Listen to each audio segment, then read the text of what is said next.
Walden by Henry David Thoreau. Narrated by Stephen Van Doren. Economy. When I wrote the following pages, or rather the bulk of them, I lived alone in the woods, a mile from any neighbor, in a house which I had built myself on the shore of Walden Pond in Concord, Massachusetts, and earned my living by the labor of my hands only. I lived there 2 years and 2 months. At present, I am a sojourner in civilized life again. I should not obtrude my affairs so much on the notice of my readers if very particular inquiries had not been made by my townsmen concerning my mode of life, which some would call impertinent, though they do not appear to me at all impertinent, but, considering the circumstances, very natural and pertinent. Some have asked what I got to eat, if I did not feel lonesome, if I was not afraid, and the like. Others have been curious to learn what portion of my income I devoted to charitable purposes, and some, who have large families, how many poor children I maintained. I will therefore ask those of my readers who feel no particular interest in me to pardon me if I undertake to answer some of these questions in this book. In most books, the I, or first person, is omitted. In this it will be retained. That, in respect to egotism, is the main difference. We commonly do not remember that it is, after all, always the first person that is speaking. I should not talk so much about myself if there were anybody else whom I knew as well. Unfortunately, I am confined to this theme by the narrowness of my experience.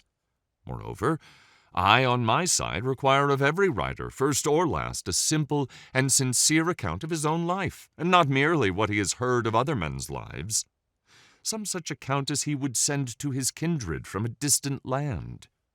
For if he has lived sincerely, it must have been in a distant land to me. Perhaps these pages are more particularly addressed to poor students. As for the rest of my readers, they will accept such portions as apply to them. I trust that none will stretch the seams in putting on the coat, for it may do good service to him whom it fits. I would fain say something, not so much concerning the Chinese and Sandwich Islanders as you who read these pages who are said to live in New England. Something about your condition, especially your outward condition or circumstances in this world, in this town, what it is, whether it is necessary that it be as bad as it is, whether it cannot be improved as well as not. I've traveled a good deal in Concord, and everywhere, in shops and offices and fields, the inhabitants have appeared to me to be doing penance in 1,000 remarkable ways. What I have heard of Brahmins sitting exposed to 4 fires and looking in the face of the sun, or hanging suspended with their heads downward over flames, or looking at the heavens over their shoulders until it becomes impossible for them to resume their natural position, while from the twist of the neck nothing but liquids can pass into the stomach, or dwelling chained for life at the foot of a tree, or measuring with their bodies, like caterpillars, the breadth of vast empires, or standing on one leg on the tops of pillars. Even these forms of conscious penance are hardly more incredible and astonishing than the scenes which I daily witness. The 12 labors of Hercules were trifling in comparison with those which my neighbors have undertaken, for they were only 12, and had an end. But I could never see that these men slew or captured any monster or finished any labor. They have no friend Iolaus to burn with a hot iron the root of the Hydra's head, but as soon as one head is crushed, 2 spring up.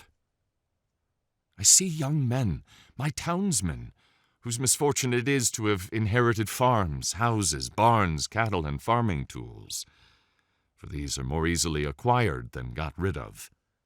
Better if they had been born in the open pasture and suckled by a wolf, that they might have seen with clearer eyes what field they were called to labor in. Who made them serfs of the soil?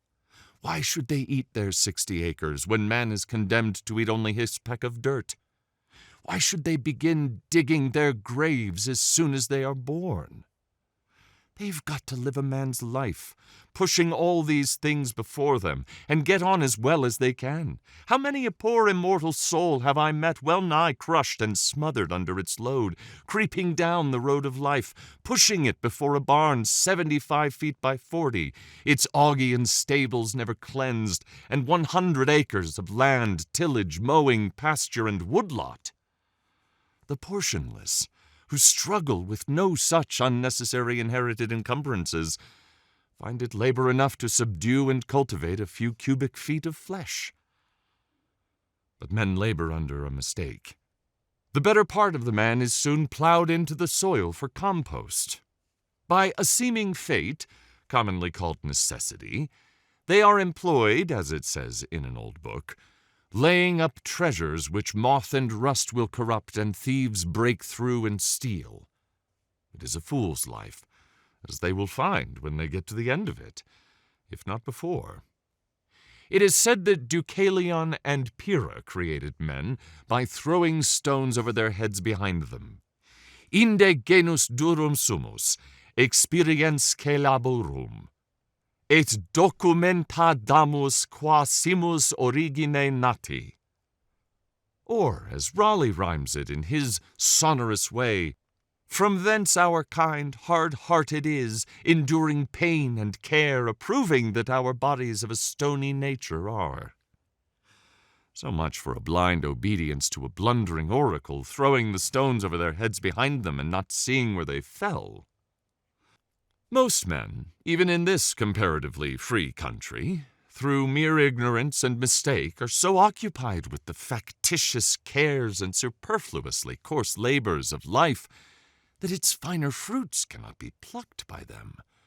Their fingers, from excessive toil, are too clumsy and tremble too much for that. Actually, the laboring man has not leisure for a true integrity day by day. He cannot afford to sustain the manliest relations to men. His labor would be depreciated in the market.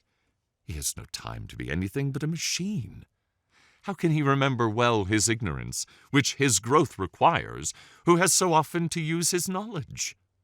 We should feed and clothe him gratuitously sometimes, and recruit him with our cordials before we judge of him. The finest qualities of our nature, like the bloom on fruits, can be preserved only by the most delicate handling. Yet we do not treat ourselves nor one another thus tenderly.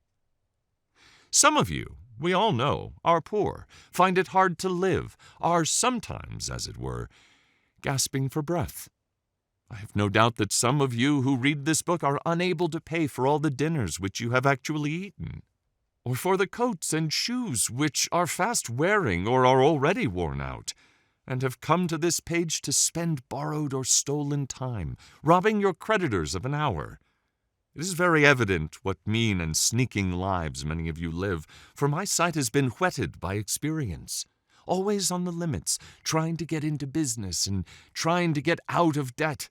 A very ancient slough, called by the Latins aes alienum, another's brass, for some of their coins were made of brass. Still living and dying and buried by this other's brass, always promising to pay tomorrow, and dying today, insolvent, seeking to curry favor, to get custom, by how many modes?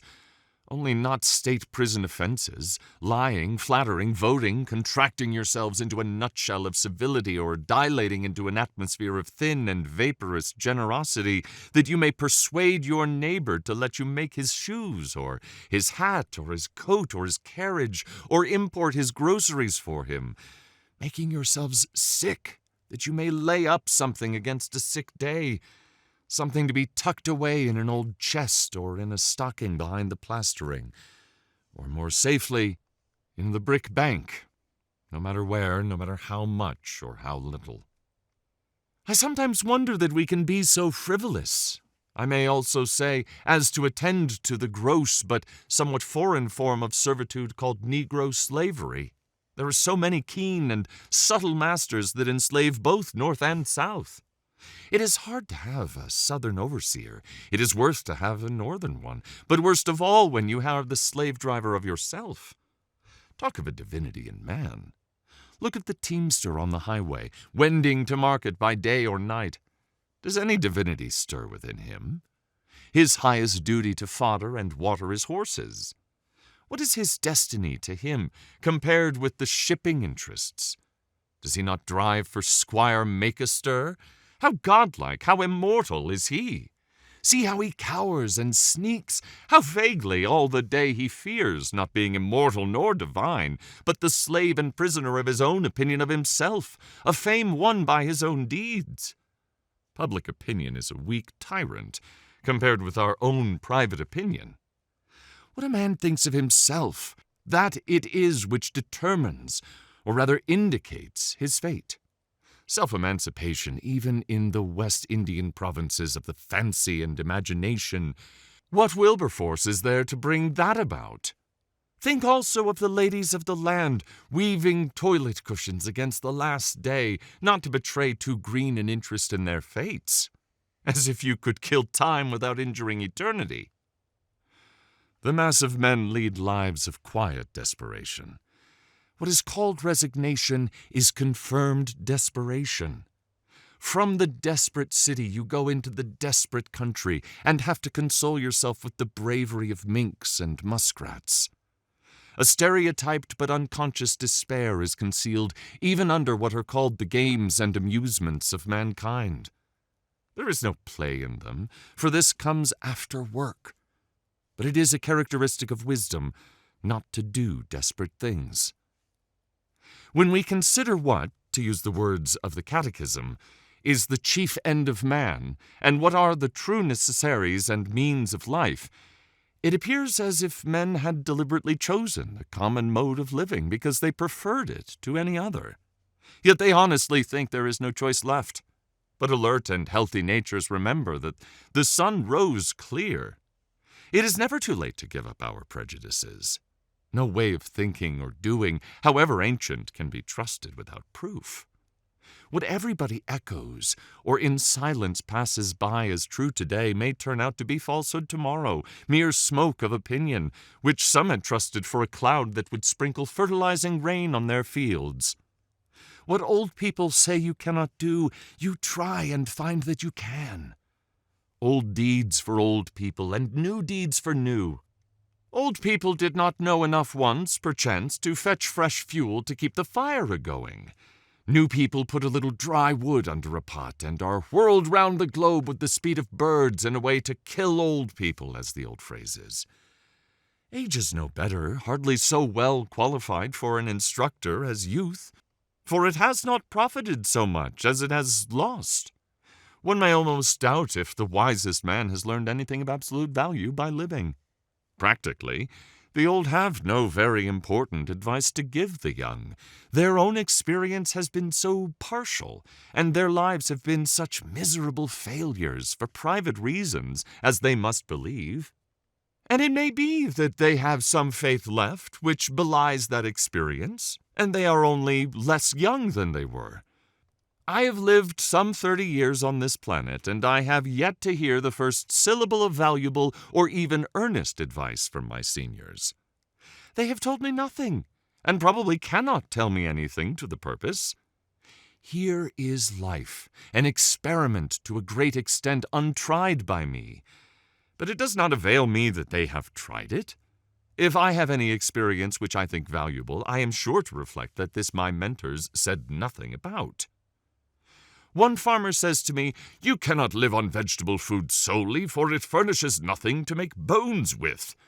And so he religiously devotes a part of his day to supplying his system with the raw material of bones, walking all the while he talks behind his oxen, which, with vegetable-made bones, jerk him and his lumbering plow along in spite of every obstacle. Some things are really necessaries of life in some circles, the most helpless and diseased, which in others are luxuries merely, and in others still are entirely unknown.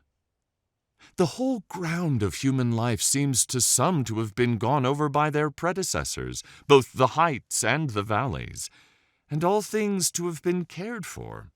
According to Evelyn, the wise Solomon prescribed ordinances for the very distances of trees, and the Roman praetors have decided how often you may go into your neighbor's land to gather the acorns which fall on it without trespass, and what share belongs to that neighbor. Hippocrates has even left directions how we should cut our nails. That is, even with the ends of the fingers, neither shorter nor longer. Undoubtedly, the very tedium and ennui which presume to have exhausted the variety and joys of life are as old as Adam. But man's capacities have never been measured, nor are we to judge of what he can do by any precedents, so little has been tried. Whatever have been thy failures hitherto, be not afflicted, my child, for who shall assign to thee what thou hast left undone? We might try our lives by 1,000 simple tests, as for instance that the same sun which ripens my beams illumines at once a system of earths like ours. If I had remembered this, it would have prevented some mistakes. This was not the light in which I hoed them. The stars are the apexes of what wonderful triangles, what distant and different beings in the various mansions of the universe are contemplating the same one at the very same moment. Nature and human life are as various as our several constitutions. Who shall say what prospect life offers to another? Could a greater miracle take place than for us to look through each other's eyes for an instant? We should live in all the ages of the world in an hour, aye, and in all the worlds of the ages. History, poetry, mythology.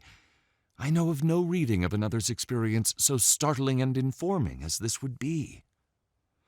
The greater part of what my neighbors call good, I believe in my soul to be bad. And if I repent of anything, it is very likely to be my good behavior. What demon possessed me that I behaved so well? You may say the wisest thing you can, old man, you who have lived 70 years, not without honor of a kind, I hear an irresistible voice, which invites me away from all that. One generation abandons the enterprises of another, like stranded vessels. I think that we may safely trust a good deal more than we do. We may waive just so much care of ourselves as we honestly bestow elsewhere. Nature is as well adapted to our weakness as to our strength. The incessant anxiety and strain of some is a well-nigh incurable form of disease. We are made to exaggerate the importance of what work we do, and yet how much is not done by us? Or what if we had been taken sick? How vigilant we are, determined not to live by faith if we can avoid it. All the day long on the alert, at night we unwillingly say our prayers and commit ourselves to uncertainties. So thoroughly and sincerely are we compelled to live, reverencing our life and denying the possibility of change.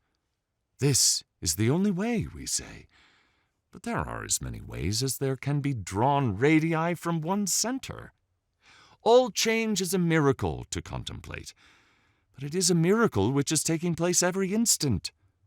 Confucius said, "To know that we know what we know, and that we do not know what we do not know, that is true knowledge." When one man has reduced a fact of the imagination to be a fact of his understanding, I foresee that all men at length establish their lives on that basis. Let us consider for a moment what most of the trouble and anxiety which I have referred to is about, and how much it is necessary that we be troubled, or at least careful. It would be some advantage to live in a primitive and frontier life, though in the midst of an outward civilization, if only to learn what are the gross necessities of life, and what methods have been taken to obtain them, or even to look over the old daybooks of the merchants to see what it was that men most commonly bought at the stores, what they stored, that is, what are the grossest groceries. For the improvements of ages have had but little influence on the essential laws of man's existence, as our skeletons probably are not to be distinguished from those of our ancestors.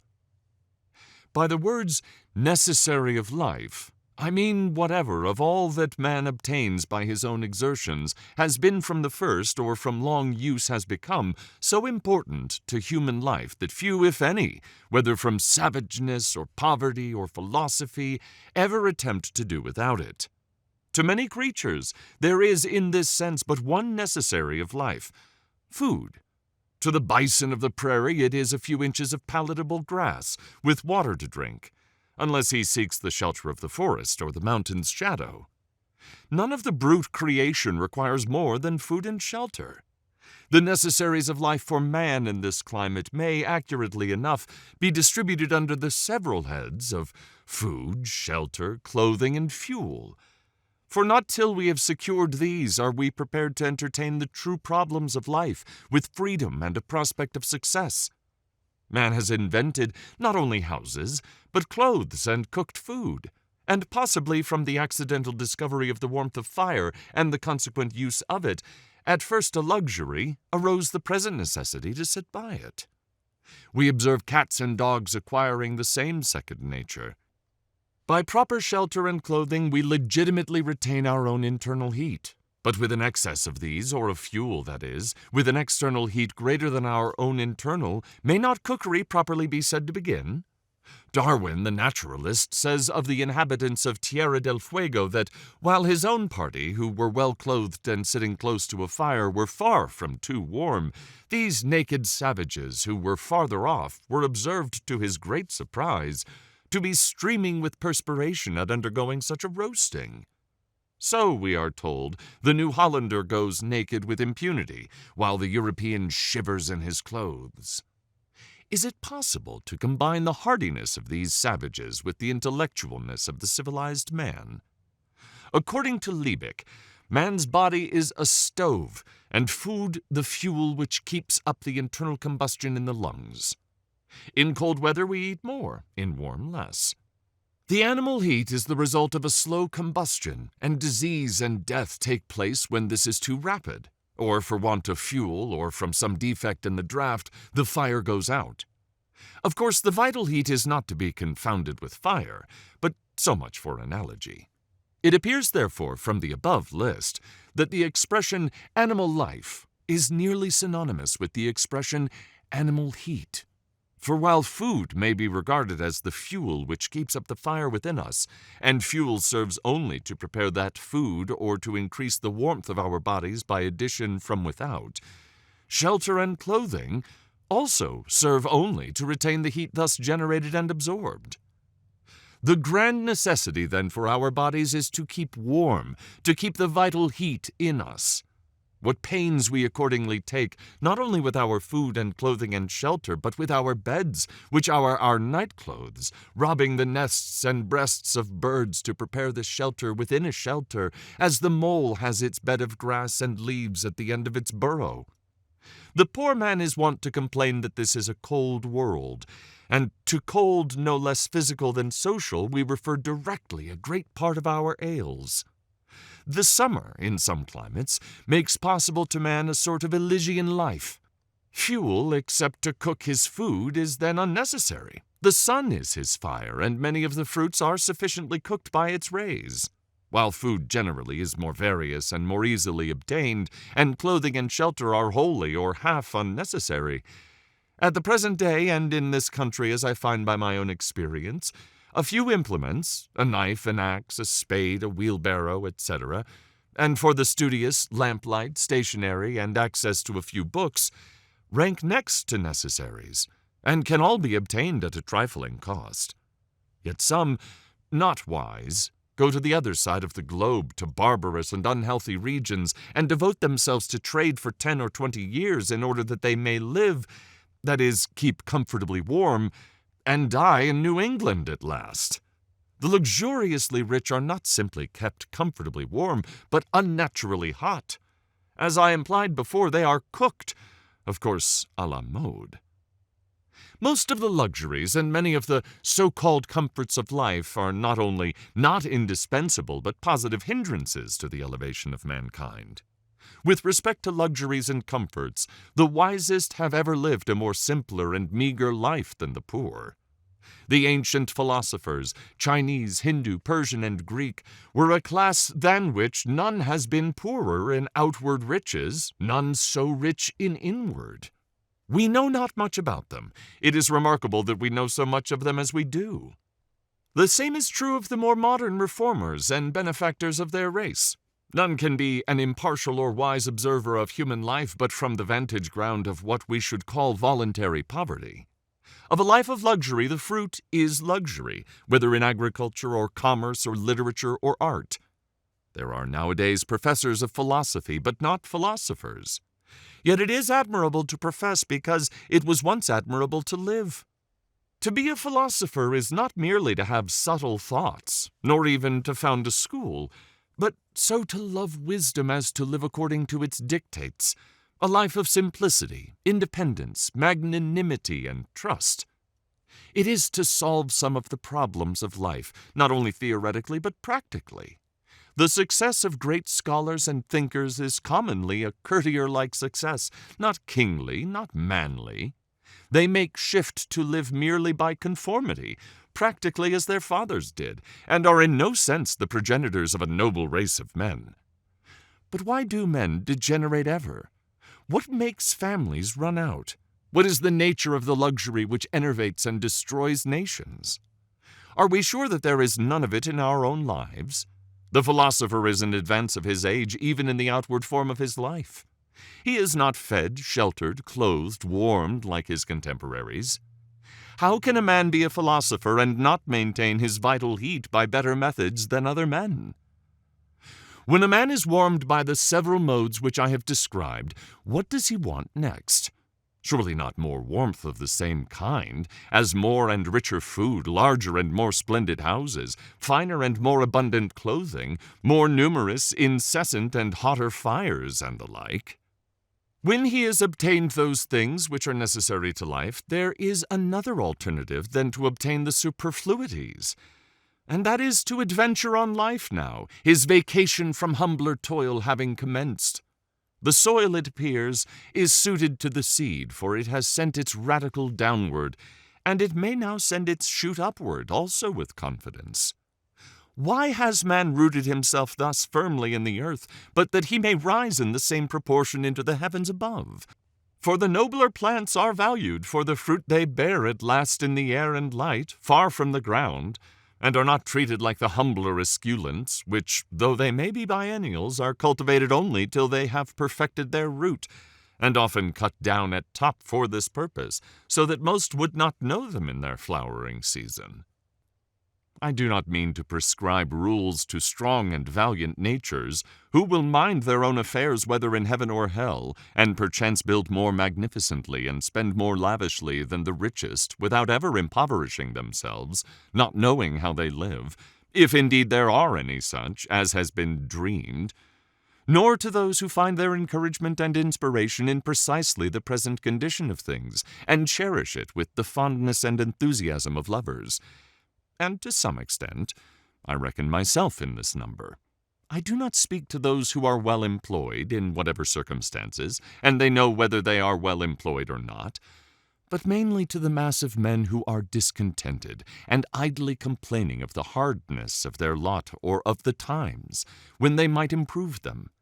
There are some who complain most energetically and inconsolably of any because they are, as they say, doing their duty. I also have in my mind that seemingly wealthy but most terribly impoverished class of all, who have accumulated dross, but know not how to use it, or get rid of it, and thus have forged their own golden or silver fetters. If I should attempt to tell how I have desired to spend my life in years past, it would probably surprise those of my readers who are somewhat acquainted with its actual history. It would certainly astonish those who know nothing about it. I will only hint at some of the enterprises which I have cherished. In any weather, at any hour of the day or night, I have been anxious to improve the nick of time, and notch it on my stick, too. To stand on the meeting of two eternities, the past and future, which is precisely the present moment, to toe that line. You will pardon some obscurities, for there are more secrets in my trade than in most men's, and yet not voluntarily kept, but inseparable from its very nature. I would gladly tell all that I know about it, and never paint no admittance on my gate. I long ago lost a hound, a bay horse, and a turtle-dove, and am still on their trail. Many are the travelers I have spoken concerning them, describing their tracks and what calls they answered to. I have met one or two who had heard the hound and the tramp of the horse, and even seen the dove disappear behind a cloud, and they seemed as anxious to recover them as if they had lost them themselves. To anticipate, not the sunrise and the dawn merely, but, if possible, nature herself. How many mornings, summer and winter, before yet any neighbor was stirring about his business, have I been about mine? No doubt many of my townsmen have met me in returning from this enterprise, farmers starting for Boston in the twilight, or woodchoppers going to their work. It is true I never resisted the sun materially in his rising, but doubt not it was of the last importance only to be present at it. So many autumn, and winter days spent outside the town, trying to hear what was in the wind, to hear and carry it express. I well nigh sunk all my capital in it, and lost my own breath into the bargain, running in the face of it. If it had concerned either of the political parties, depend upon it, it would have appeared in the Gazette with the earliest intelligence. At other times, watching from the observatory of some cliff or tree to telegraph any new arrival, or waiting at evening on the hilltops for the sky to fall, that I might catch something, though I never caught much, and that, manna-wise, would dissolve again in the sun. For a long time I was reporter to a journal, of no very wide circulation, whose editor has never yet seen fit to print the bulk of my contributions, and, as is too common with writers, I got only my labor for my pains. However, in this case, my pains were their own reward. For many years I was self-appointed inspector of snowstorms and rainstorms, and did my duty faithfully. Surveyor, if not of highways, then of forest paths and all across lot routes, keeping them open and ravines bridged and passable at all seasons, where the public heel had testified to their utility. I have looked after the wild stock of the town, which give a faithful herdsman a good deal of trouble by leaping fences, and I have had an eye to the unfrequented nooks and corners of the farm, though I did not always know whether Jonas or Solomon worked in a particular field today. That was none of my business. I have watered the red huckleberry, the sand cherry and the nettle tree, the red pine and the black ash, the white grape and the yellow violet, which might have withered else in dry seasons. In short, I went on thus for a long time, I may say it without boasting, faithfully minding my business, till it became more and more evident that my townsmen would not, after all, admit me into the list of town officers, nor make my place a sinecure with a moderate allowance. My accounts, which I can swear to have kept faithfully, I have indeed never got audited, still less accepted, still less paid and settled. However, I have not set my heart on that. Not long since, a strolling Indian went to sell baskets at the house of a well-known lawyer in my neighborhood. "Do you wish to buy any baskets?" he asked. "No, we do not want any," was the reply. "What?" exclaimed the Indian as he went out the gate. "Do you mean to starve us?" Having seen his industrious white neighbors so well off that the lawyer had only to weave arguments, and by some magic wealth and standing followed, he had said to himself, "I will go into business. I will weave baskets. It is a thing which I can do," thinking that when he had made the baskets he would have done his part, and then it would be the white man's to buy them. He had not discovered that it was necessary for him to make it worth the other's while to buy them, or at least make him think that it was so, or to make something else which it would be worth his while to buy. I too had woven a kind of basket of a delicate texture, but I had not made it worth anyone's while to buy them. Yet not the less in my case did I think it worth my while to weave them, and instead of studying how to make it worth men's while to buy my baskets, I studied rather how to avoid the necessity of selling them. The life which men praise and regard as successful is but one kind. Why should we exaggerate any one kind at the expense of the others? Finding that my fellow citizens were not likely to offer me any room in the courthouse or any currency or living anywhere else, but I must shift for myself, I turned my face more exclusively than ever to the woods, where I was better known. I determined to go into business at once and not wait to acquire the usual capital, using such slender means as I had already got. My purpose in going to Walden Pond was not to live cheaply, nor to live dearly there, but to transact some private business with the fewest obstacles. To be hindered from accomplishing which for want of a little common sense, a little enterprise and business talent, appeared not so sad as foolish. I have always endeavored to acquire strict business habits. They are indispensable to every man.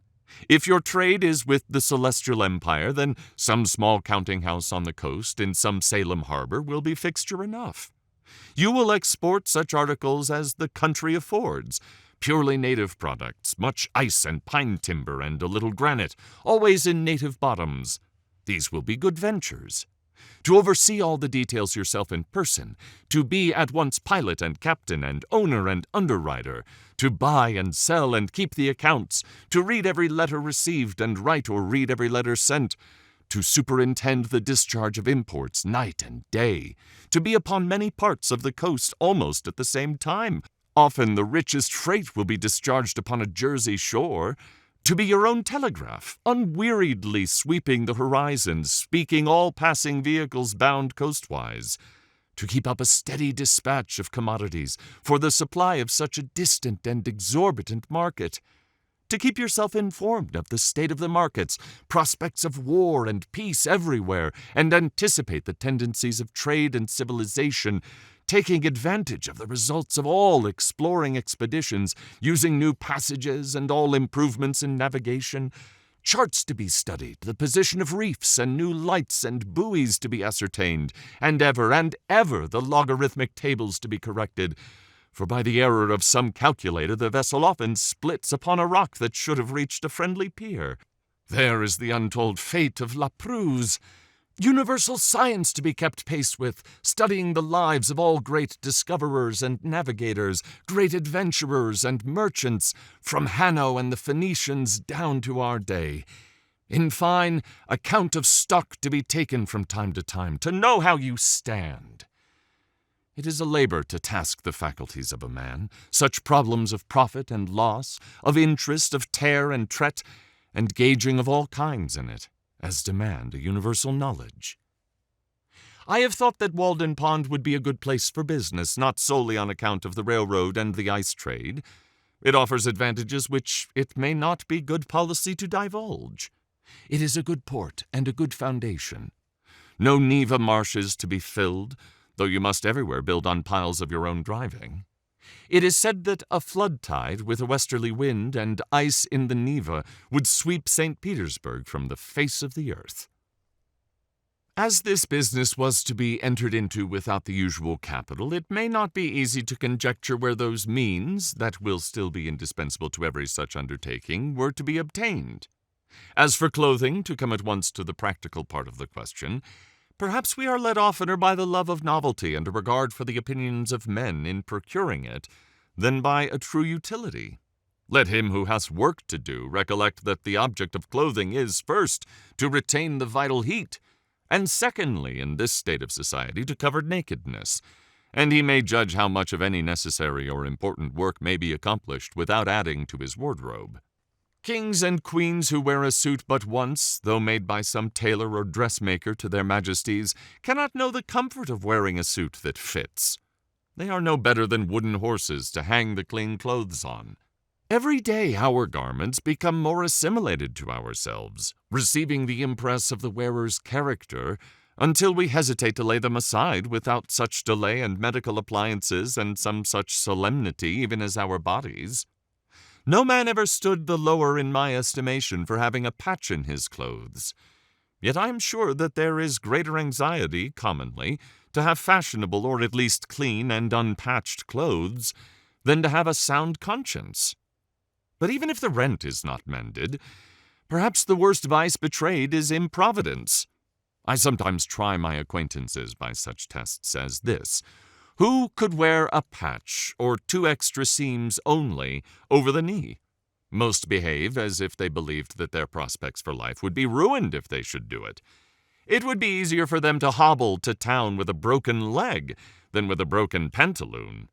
Often, if an accident happens to a gentleman's legs, they can be mended, but if a similar accident happens to the legs of his pantaloons, there is no help for it. For he considers not what is truly respectable, but what is respected.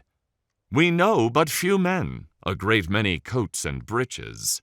Dress a scarecrow in your last shift, you standing shiftless by, who would not soonest salute the scarecrow? Passing a cornfield the other day, close by a hat and coat on a stake, I recognized the owner of the farm. He was only a little more weather-beaten than when I saw him last. I have heard of a dog that barked at every stranger who approached his master's premises with clothes on, but was easily quieted by a naked thief. It is an interesting question how far men would retain their relative rank if they were divested of their clothes. Could you, in such a case, tell surely of any company of civilized men which belonged to the most respected class? When Madame Pfeiffer, in her adventurous travels around the world from east to west, had got so near home as Asiatic Russia, she says that she felt the necessity of wearing other than a traveling dress when she went to meet the authorities, for she was now in a civilized country, where people are judged of by their clothes. Even in our democratic New England towns, the accidental possession of wealth and its manifestation in dress and equipage alone obtain for the possessor almost universal respect. But they yield such respect, numerous as they are so far heathen and need to have a missionary sent to them. Beside, clothes introduced sewing, a kind of work which you may call endless. A woman's dress, at least, is never done. A man who has at length found something to do will not need to get a new suit to do it in. For him the old will do, that has lain dusty in the garret for an indeterminate period. Old shoes will serve a hero longer than they have served his valet. If a hero ever has a valet, bare feet are older than shoes, and he can make them do. Only they who go to soirees and legislative balls must have new coats to change as often as the man changes in them. But if my jacket and trousers, my hat and shoes, are fit to worship God in, they will do, will they not? Whoever saw his old clothes, his old coat, actually worn out, resolved into its primitive elements, so that it was not a deed of charity to bestow it on some poor boy, by him perchance to be bestowed on some poorer still, or shall we say richer, who could do with less? I say, beware of all enterprises that require new clothes, and not rather a new wearer of clothes. If there is not a new man, how can the new clothes be made to fit? If you have any enterprise before you, try it in your old clothes. All men want not something to do with, but something to do, or rather something to be. Perhaps we should never procure a new suit, however ragged or dirty the old, until we have so conducted, so enterprised, or sailed in some way that we feel like new men in the old, and that to retain it would be like keeping new wine in old bottles. Our molting season, like that of the fowls, must be a crisis in our lives. The loon retires to solitary ponds to spend it. Thus also the snake casts its slough, and the caterpillar its wormy coat, by an internal industry and expansion. For clothes are but our outmost cuticle and mortal coil. Otherwise we shall be found sailing under false colors, and be inevitably cashiered at last by our own opinion, as well as that of mankind. We don garment after garment, as if we grew like exogenous plants by addition without. Our outside and often thin and fanciful clothes are our epidermis, or false skin, which partakes not of our life, and may be stripped off here and there without fatal injury. Our thicker garments, constantly worn, are our cellular integument, or cortex, but our shirts are our liber, or true bark, which cannot be removed without girdling and so destroying the man. I believe that all races at some seasons wear something equivalent to the shirt. It is desirable that a man be clad so simply that he can lay his hands on himself in the dark, and that he live in all respects so compactly and preparedly that if an enemy take the town, he can, like the old philosopher, walk out the gate empty-handed without anxiety. While one thick garment is, for most purposes, as good as 3 thin ones, and cheap clothing can be obtained at prices really to suit customers, While a thick coat can be bought for $5, which will last as many years, thick pantaloons for $2, cowhide boots for $1.50 a pair, a summer hat for $0.25, and a winter cap for 62.5 cents, or a better be made at home at a nominal cost. Where is he so poor that, clad in such a suit of his own earning, there will not be found wise men to do him reverence? When I ask for a garment of a particular form, my tailoress tells me gravely, they do not make them so now, not emphasizing the they at all, as if she quoted an authority as impersonal as the fates. And I find it difficult to get made what I want, simply because she cannot believe that I mean what I say, that I am so rash. When I hear this oracular sentence, I am, for a moment, absorbed in thought, emphasizing to myself each word separately, that I may come at the meaning of it, that I may find out by what degree of consanguinity they are related to me, and what authority they may have in an affair which affects me so nearly. And finally, I am inclined to answer her with equal mystery, and without any more emphasis on the they. It is true they did not make them so recently, but they do now. Of what use this measuring of me if she does not measure my character, but only the breadth of my shoulders, as if it were a peg to bang the coat on? We worship not the graces, nor the parsi, but fashion. She spins and weaves and cuts with full authority. The head monkey at Paris puts on a traveler's cap, and all the monkeys in America do the same. I sometimes despair of getting anything quite simple and honest done in this world by the help of men. They would have to be passed through a powerful press first, to squeeze their old notions out of them, so that they would not soon get up their legs again. And then there would be someone in the company with a maggot in his head, hatched from an egg deposited there nobody knows when, for not even fire kills these things, and you would have lost your labor. Nevertheless, we will not forget that some Egyptian wheat was handed down to us by a mummy.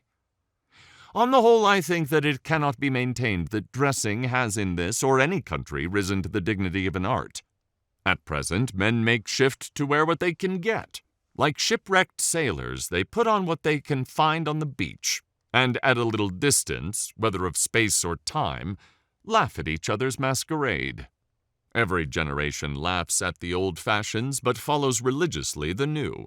We are amused at beholding the costume of Henry VIII or Queen Elizabeth as much as if it was that of the King and Queen of the Cannibal Islands. All costume off a man is pitiful or grotesque. It is only the serious eye peering from, and the sincere life passed within it, which restrain laughter and consecrate the costume of any people. Let Harlequin be taken with a fit of the colic, and his trappings will have to serve that mood too. When the soldier is hit by a cannonball, rags are as becoming as purple. The childish and savage taste of men and women for new patterns keeps how many shaking and squinting through kaleidoscopes that they may discover the particular figure which this generation requires today. The manufacturers have learned that this taste is merely whimsical. Of two patterns which differ only by a few threads more or less of a particular color, the one will be sold readily, the other lie on the shelf, though it frequently happens that after the lapse of a season, the latter becomes the most fashionable. Comparatively, tattooing is not the hideous custom which it is called. It is not barbarous merely because the printing is skin-deep and unalterable. I cannot believe that our factory system is the best mode by which men may get clothing. The condition of the operatives is becoming every day more like that of the English, and it cannot be wondered at, since, as far as I have heard or observed, the principal object is, not that mankind may be well and honestly clad, but unquestionably that corporations may be enriched. In the long run, men hit only what they aim at. Therefore, though they should fail immediately, they had better aim at something high. As for shelter, I will not deny that this is now a necessary of life, though there are instances of men having done without it for long periods in colder countries than this. Samuel Lang says that the Laplander in his skin dress and in a skin bag which he puts over his head and shoulders will sleep night after night on the snow in a degree of cold which would extinguish the life of one exposed to it in any woolen clothing. He had seen them asleep thus. Yet he adds, they are not hardier than other people. But probably man did not live long on the earth without discovering the convenience which there is in a house. The domestic comforts, which phrase may have originally signified the satisfactions of the house more than of the family, though these must be extremely partial and occasional in those climates where the house is associated in our thoughts with winter or the rainy season chiefly, and 2/3 of the year, except for a parasol, is unnecessary. In our climate, in the summer, it was formerly almost solely a covering at night. In the Indian gazettes, a wigwam was the symbol of a day's march, and a row of them cut or painted on the bark of a tree signified that so many times they had camped. Man was not made so large-limbed and robust, but that he must seek to narrow his world and wall in a space such as fitted him. He was at first bare and out of doors, but though this was pleasant enough in serene and warm weather, by daylight, the rainy season and the winter, to say nothing of the torrid sun, would perhaps have nipped his race in the bud if he had not made haste to clothe himself with the shelter of a house. Adam and Eve, according to the fable, wore the bower before other clothes. Man wanted a home, a place of warmth or comfort, first of warmth, then the warmth of the affections. We may imagine a time when, in the infancy of the human race, some enterprising mortal crept into a hollow in a rock for shelter. Every child begins the world again to some extent and loves to stay outdoors even in wet and cold. It plays house as well as horse, having an instinct for it. Who does not remember the interest with which, when young, he looked at shelving rocks or any approach to a cave? It was the natural yearning of that portion, any portion of our most primitive ancestor which still survived in us. From the cave we have advanced to roofs of palm leaves, of bark and boughs, of linen woven and stretched, of grass and straw, of boards and shingles, of stones and tiles. At last we know not what it is to live in the open air, and our lives are domestic in more senses than we think. From the hearth the field is a great distance.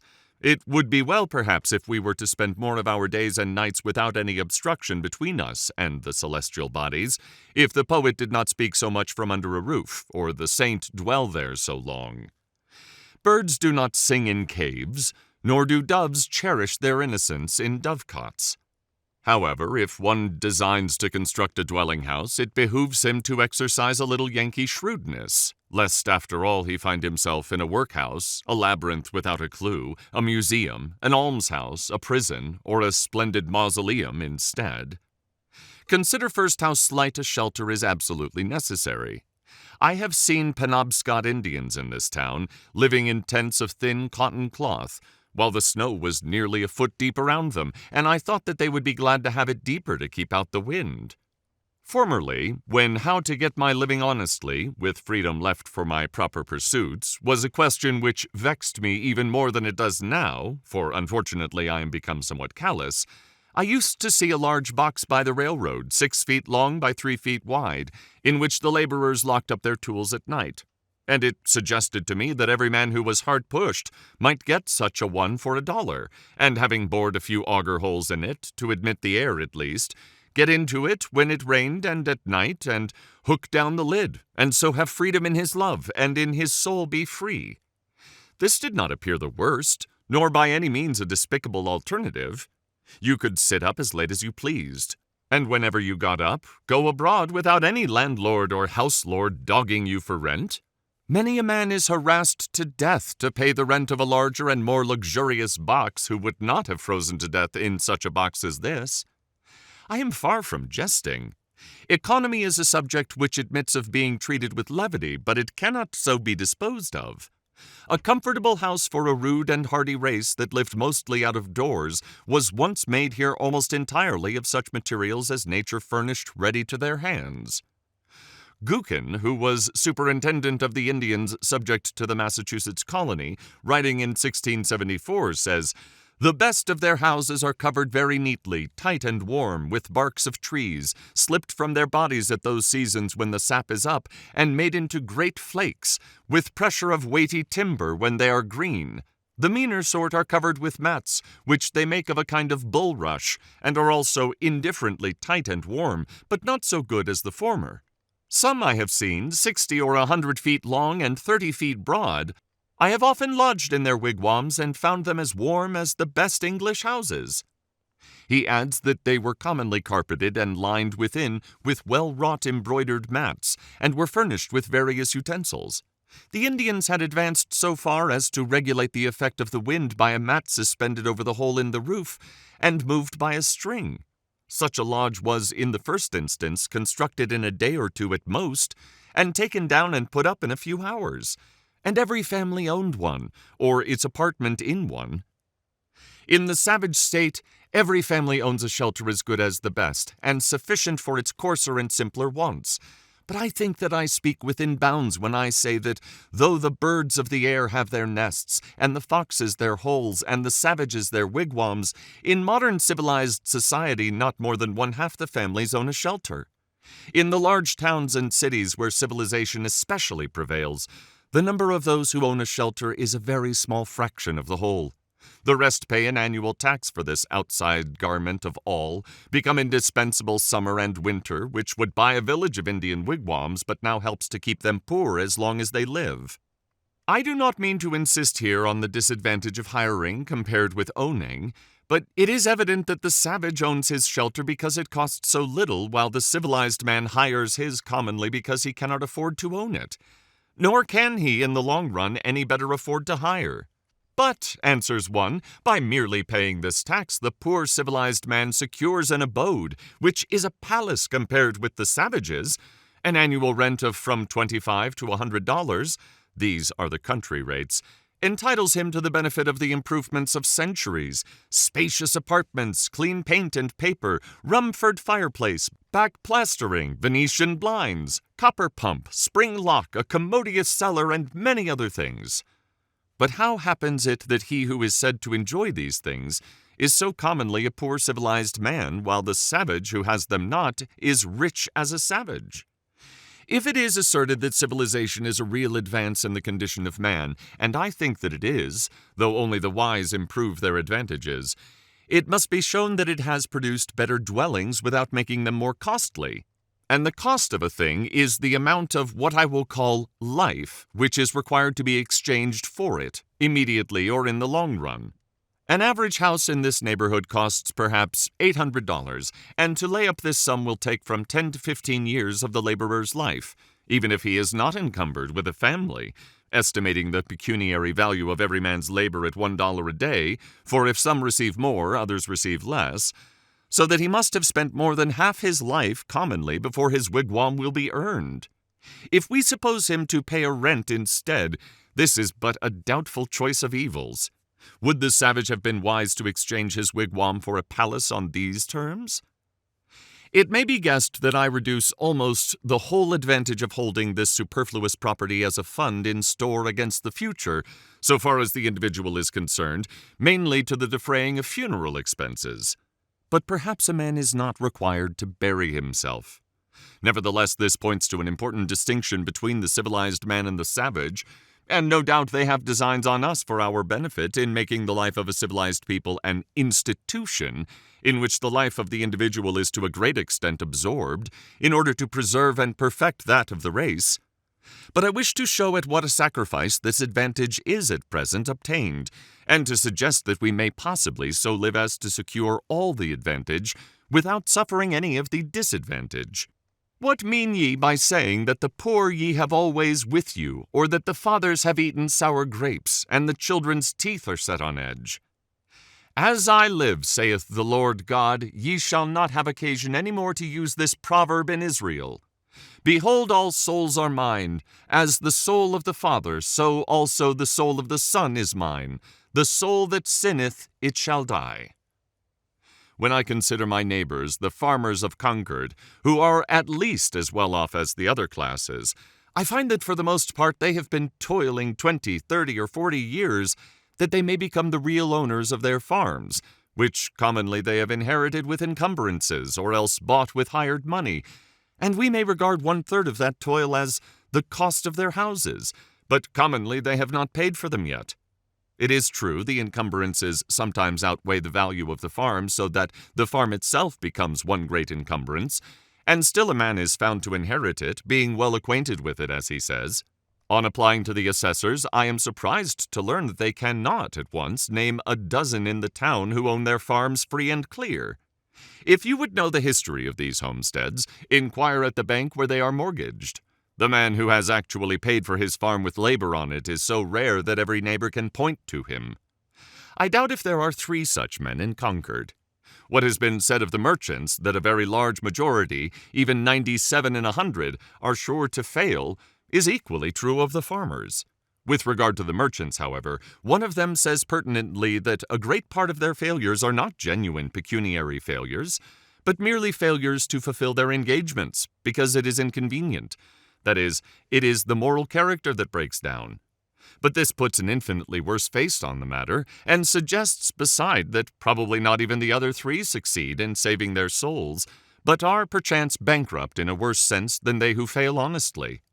Bankruptcy and repudiation are the springboards from which much of our civilization vaults and turns its somersaults, but the savage stands on the unelastic plank of famine. Yet the Middlesex Cattle Show goes off here with éclat annually, as if all the joints of the agricultural machine were suent. The farmer is endeavoring to solve the problem of a livelihood by a formula more complicated than the problem itself. To get his shoestrings, he speculates in herds of cattle. With consummate skill, he has set his trap with a hairspring to catch comfort and independence, and then as he turned away, got his own leg into it. This is the reason he is poor. And for a similar reason, we are all poor in respect to 1,000 savage comforts, though surrounded by luxuries. As Chapman sings, "The false society of men, for earthly greatness, all heavenly comforts rarefies to air." And when the farmer has got his house, he may not be the richer but the poorer for it, and it be the house that has got him. As I understand it, that was a valid objection urged by Momus against the house which Minerva made, that she had not made it movable, by which means a bad neighborhood might be avoided. And it may still be urged, for our houses are such unwieldy property that we are often imprisoned rather than housed in them, and the bad neighborhood to be avoided is our own scurvy selves. I know 1 or 2 families, at least, in this town, who for nearly a generation have been wishing to sell their houses in the outskirts and move into the village, but have not been able to accomplish it, and only death will set them free. Granted that the majority are able to last either to own or hire the modern house with all its improvements. While civilization has been improving our houses, it has not equally improved the men who are to inhabit them. It has created palaces, but it was not so easy to create noblemen and kings.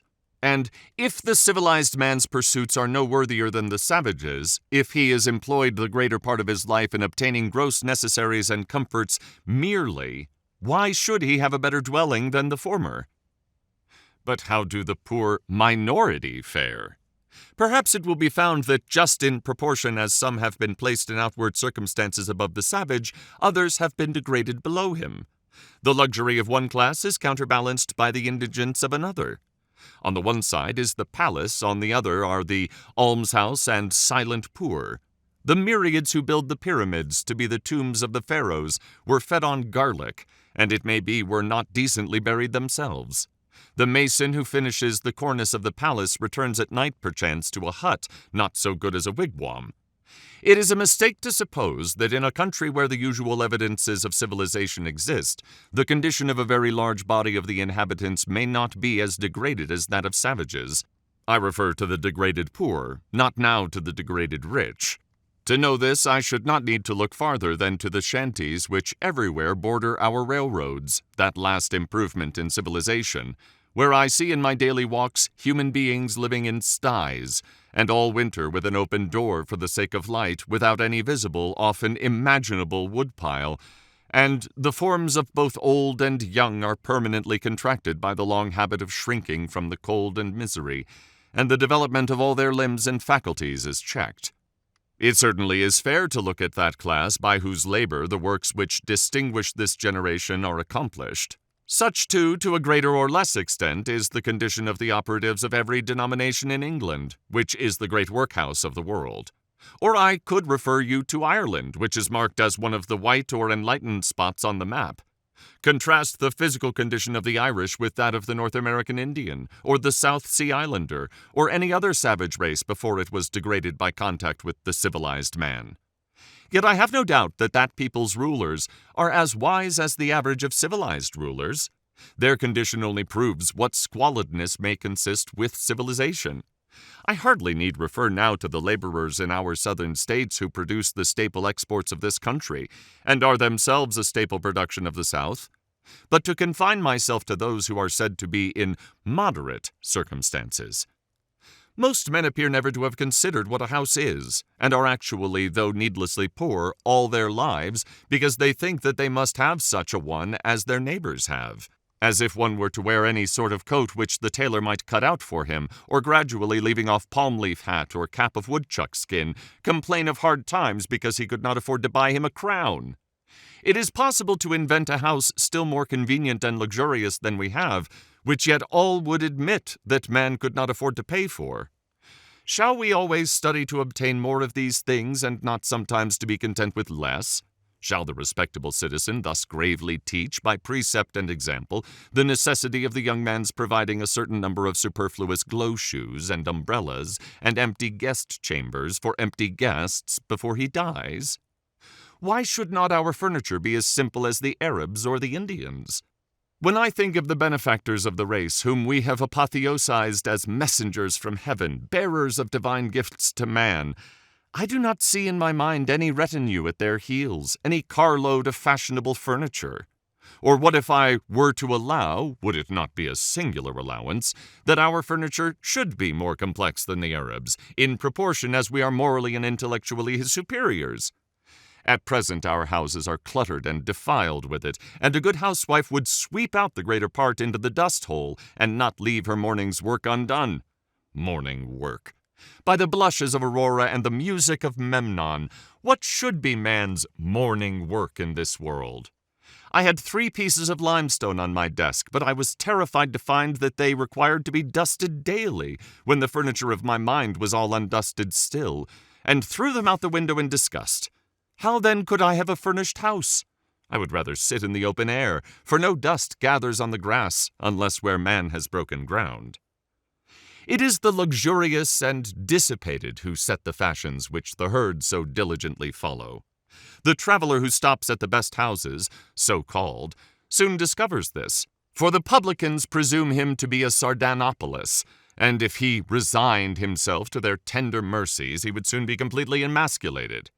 I think that in the railroad car we are inclined to spend more on luxury than on safety and convenience, and it threatens without attaining these to become no better than a modern drawing-room, with its divans and ottomans and sunshades and 100 other oriental things, which we are taking west with us, invented for the ladies of the harem and the effeminate natives of the Celestial Empire, which Jonathan should be ashamed to know the names of. I would rather sit on a pumpkin and have it all to myself than be crowded on a velvet cushion. I would rather ride on earth in an ox cart with a free circulation than go to heaven in the fancy car of an excursion train and breathe the malaria all the way. The very simplicity and nakedness of man's life in the primitive ages imply this advantage at least, that they left him still but a sojourner in nature. When he was refreshed with food and sleep, he contemplated his journey again. He dwelt, as it were, in a tent in this world, and was either threading the valleys or crossing the plains or climbing the mountain tops. But lo, men have become the tools of their tools. The man who independently plucked the fruits when he was hungry is become a farmer, and he who stood under a tree for shelter, a housekeeper. We now no longer camp as for a night, but have settled down on earth and forgotten heaven. We have adopted Christianity merely as an improved method of agriculture. We have built for this world a family mansion, and for the next a family tomb. The best works of art are the expression of man's struggle to free himself from this condition, but the effect of our art is merely to make this low state comfortable, and that higher state to be forgotten. There is actually no place in this village for a work of fine art, if any had come down to us, to stand for our lives, our houses and streets, furnish no proper pedestal for it. There is not a nail to hang a picture on, nor a shelf to receive the bust of a hero or a saint.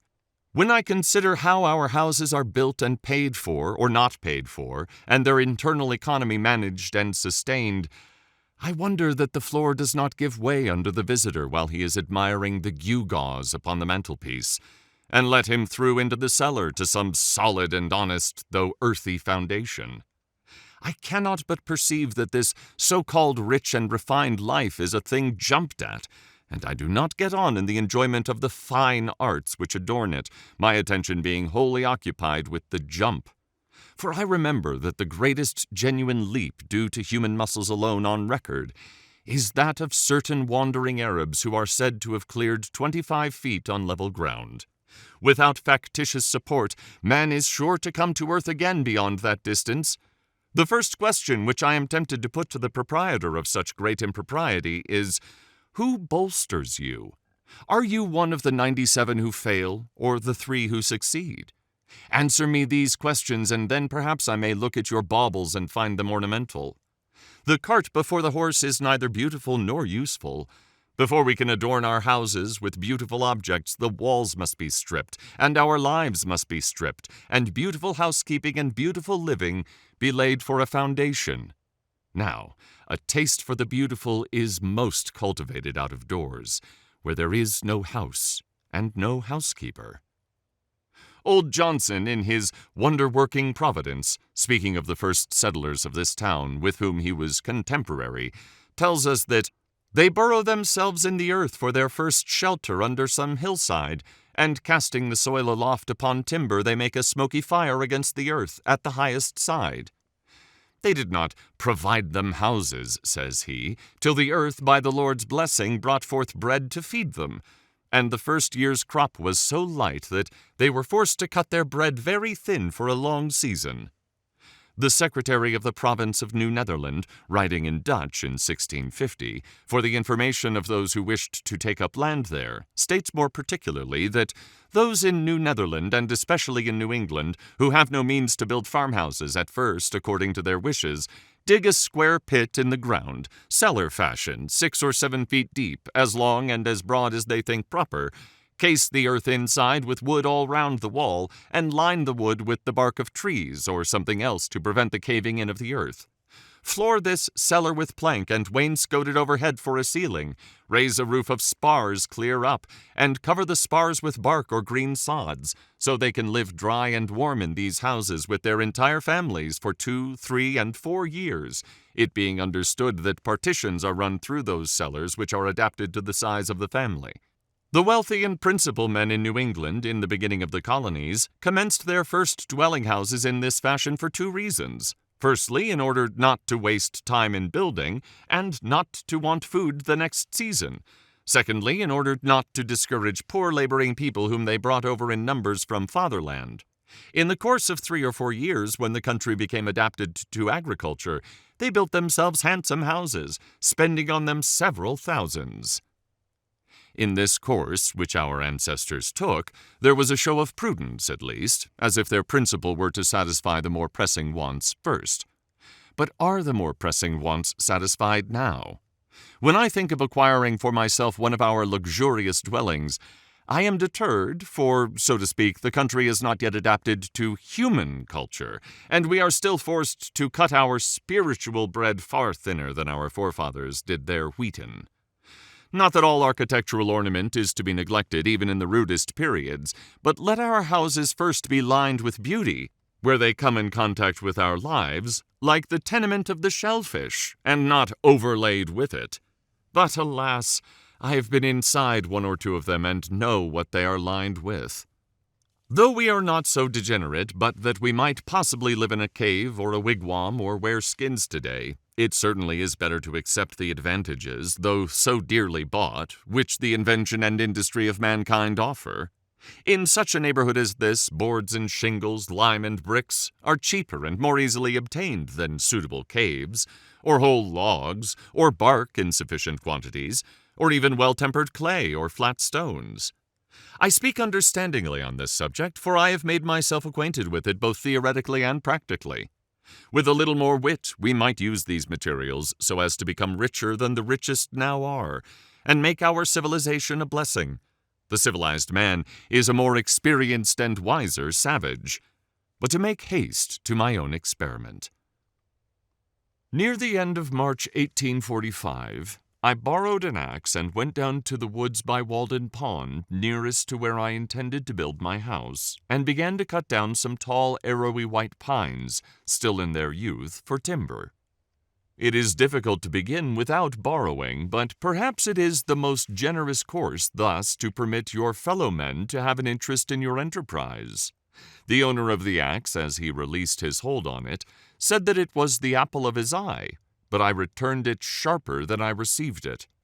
It was a pleasant hillside where I worked, covered with pine woods through which I looked out on the pond, and a small open field in the woods where pines and hickories were springing up.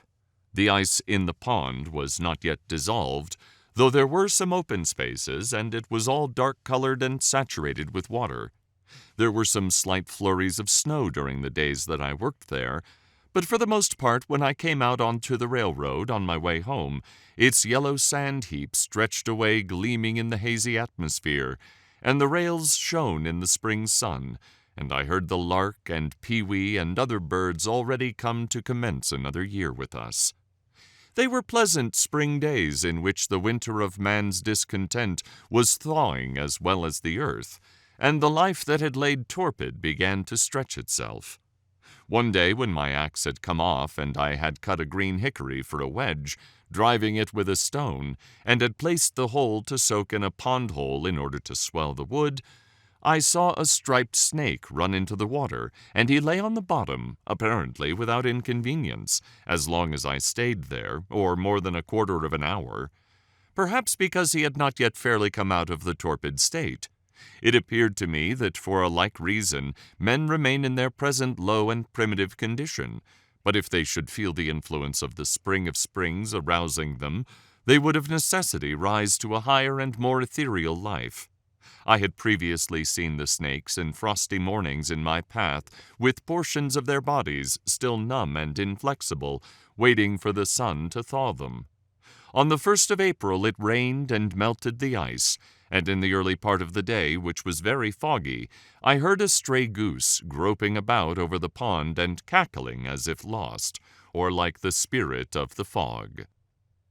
So I went on for some days, cutting and hewing timber, and also studs and rafters, all with my narrow axe, not having many communicable or scholar-like thoughts, singing to myself, "Men say they know many things, but lo, they have taken wings, the arts and sciences and 1,000 appliances, the wind that blows is all that anybody knows."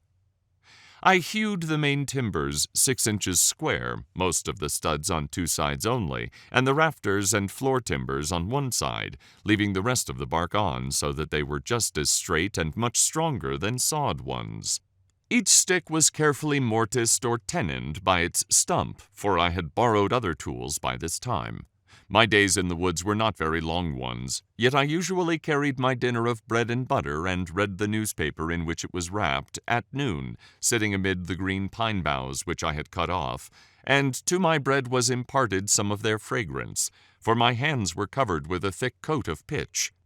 Before I had done, I was more the friend than the foe of the pine tree, though I had cut down some of them, having become better acquainted with it.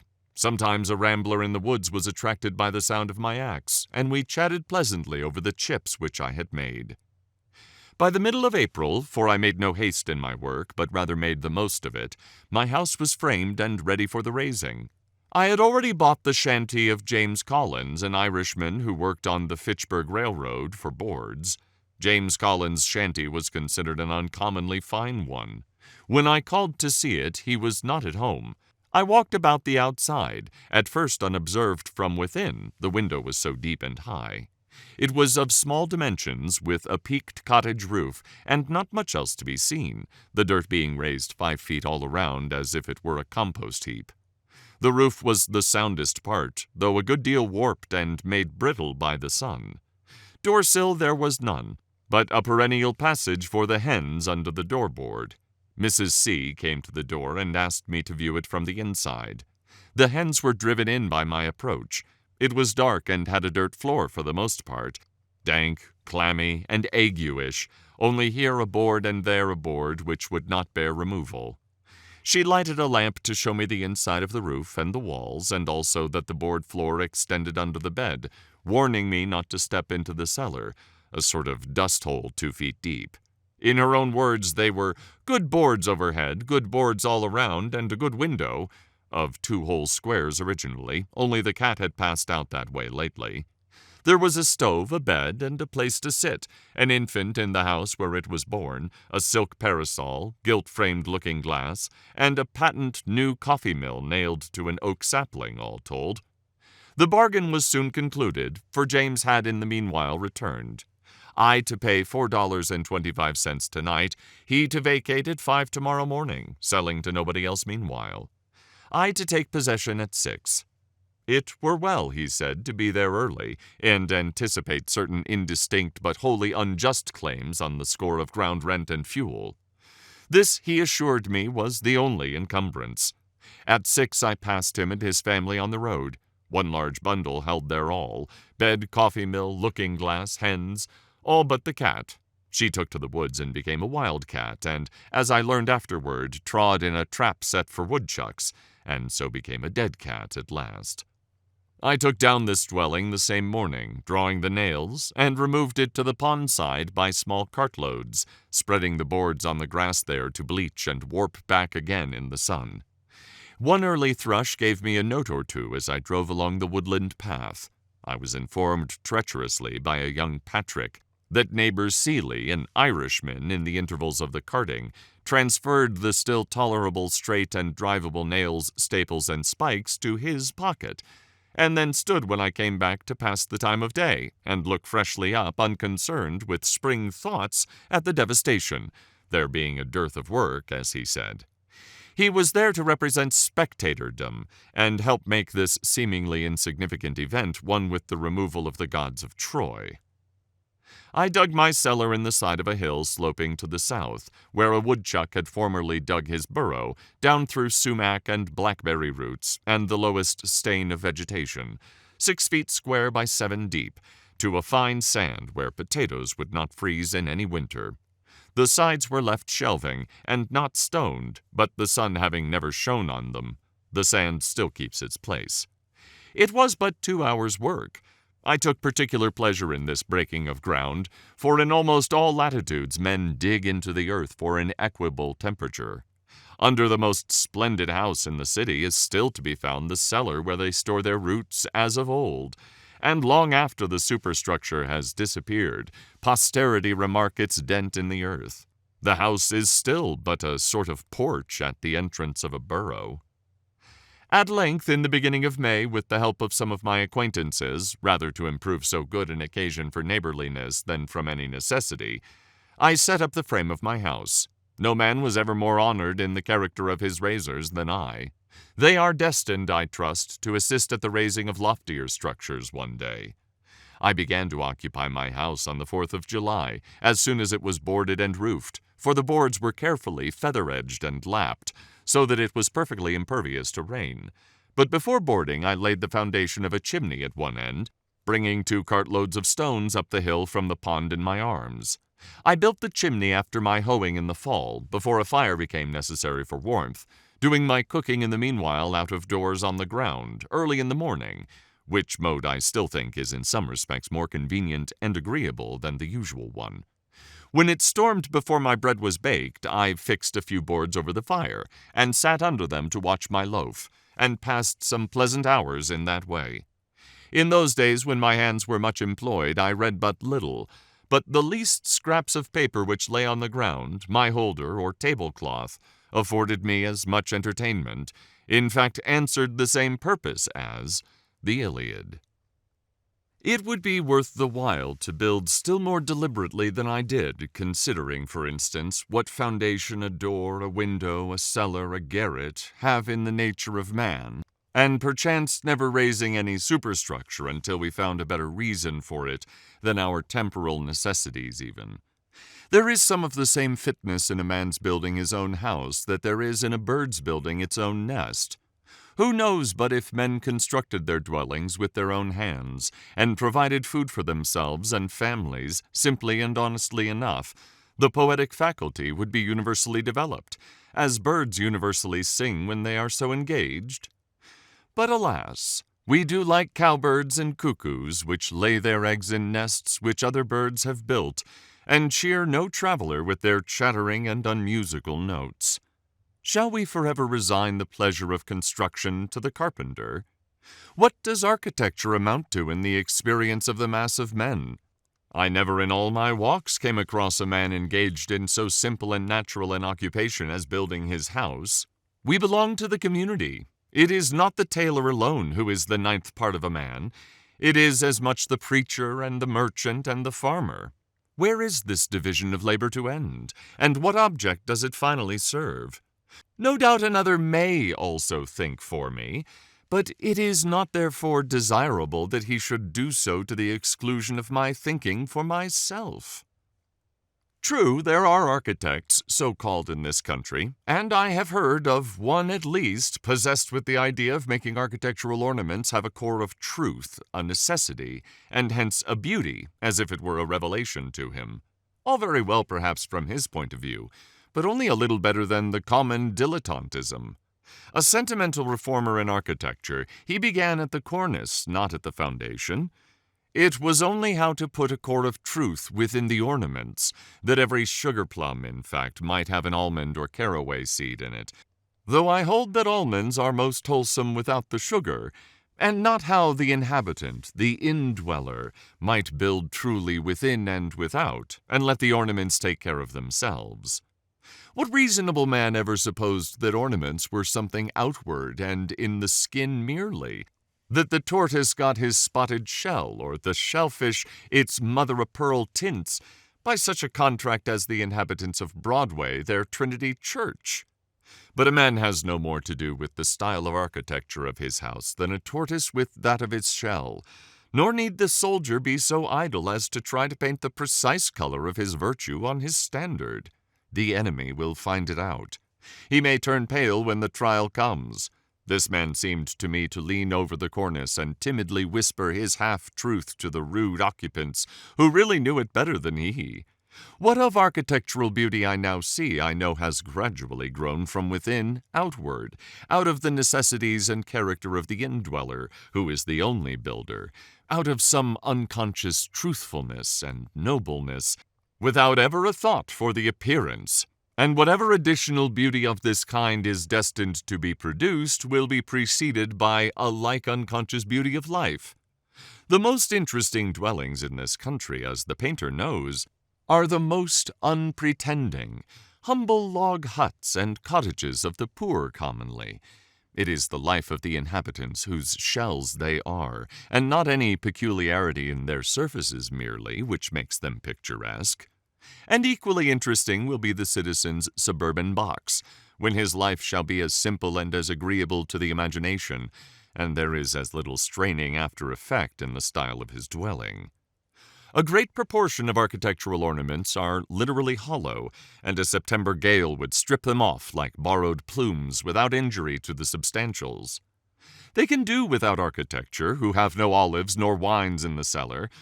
What if an equal ado were made about the ornaments of style in literature, and the architects of our Bibles spent as much time about their cornices as the architects of our churches do? So are made the belles-lettres and the beaux-arts and their professors.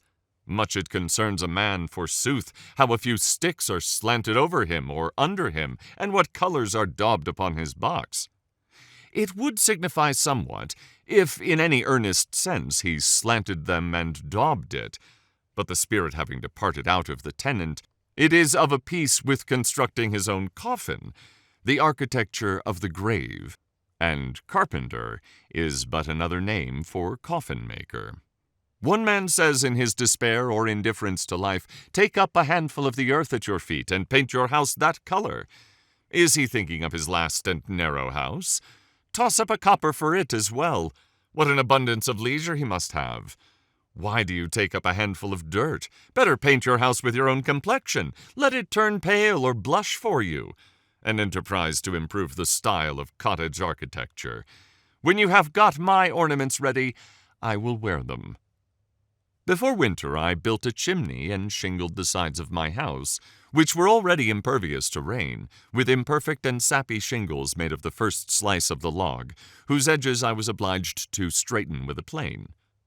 I have thus a tight shingled and plastered house, 10 feet wide by 15 long, and 8 feet posts, with a garret and a closet, a large window on each side, 2 trap doors, 1 door at the end, and a brick fireplace opposite. The exact cost of my house, paying the usual price for such materials as I used, but not counting the work, all of which was done by myself, was as follows.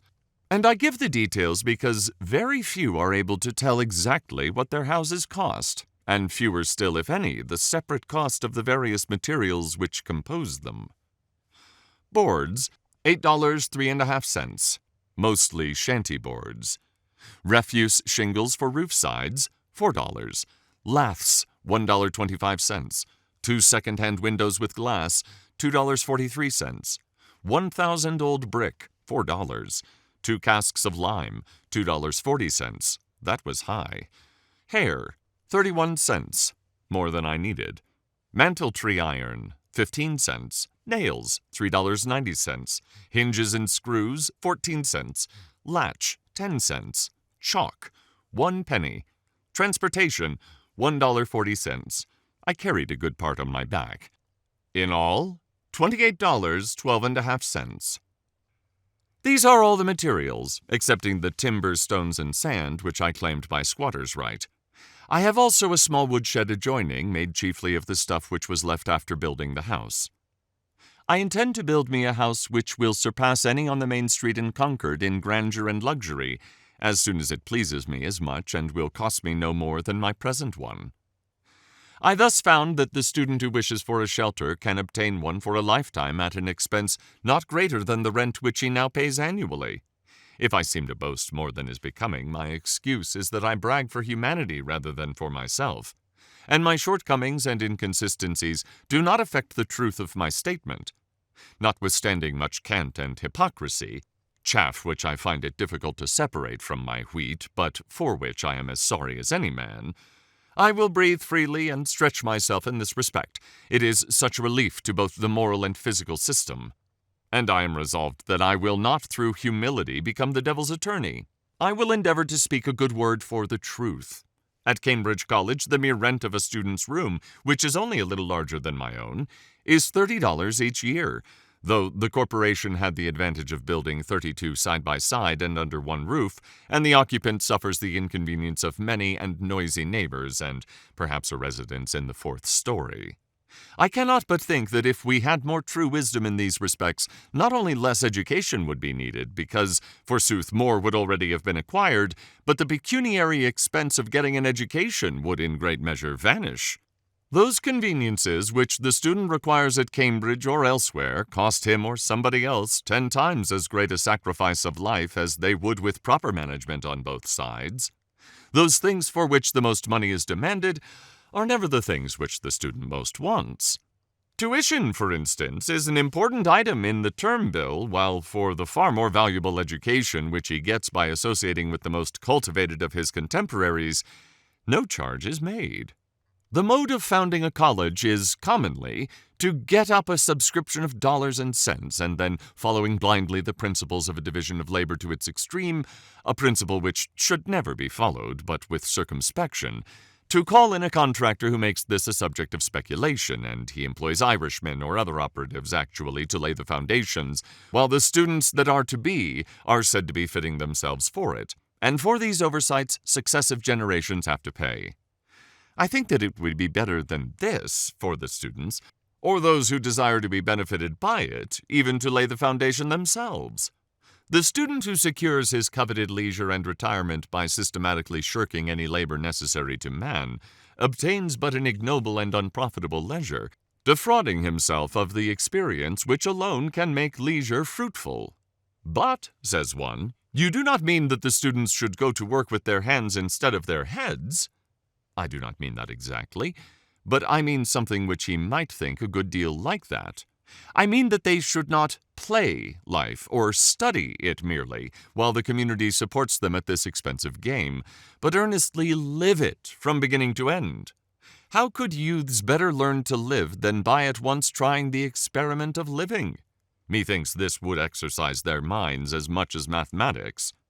If I wished a boy to know something about the arts and sciences, for instance, I would not pursue the common course, which is merely to send him into the neighborhood of some professor, where anything is professed and practiced but the art of life, to survey the world through a telescope or a microscope, and never with his natural eye, to study chemistry and not learn how his bread is made, or mechanics and not learn how it is earned, to discover new satellites to Neptune and not detect the motes in his eyes, or to what vagabond he is a satellite himself, or to be devoured by the monsters that swarm all around him while contemplating the monsters in a drop of vinegar.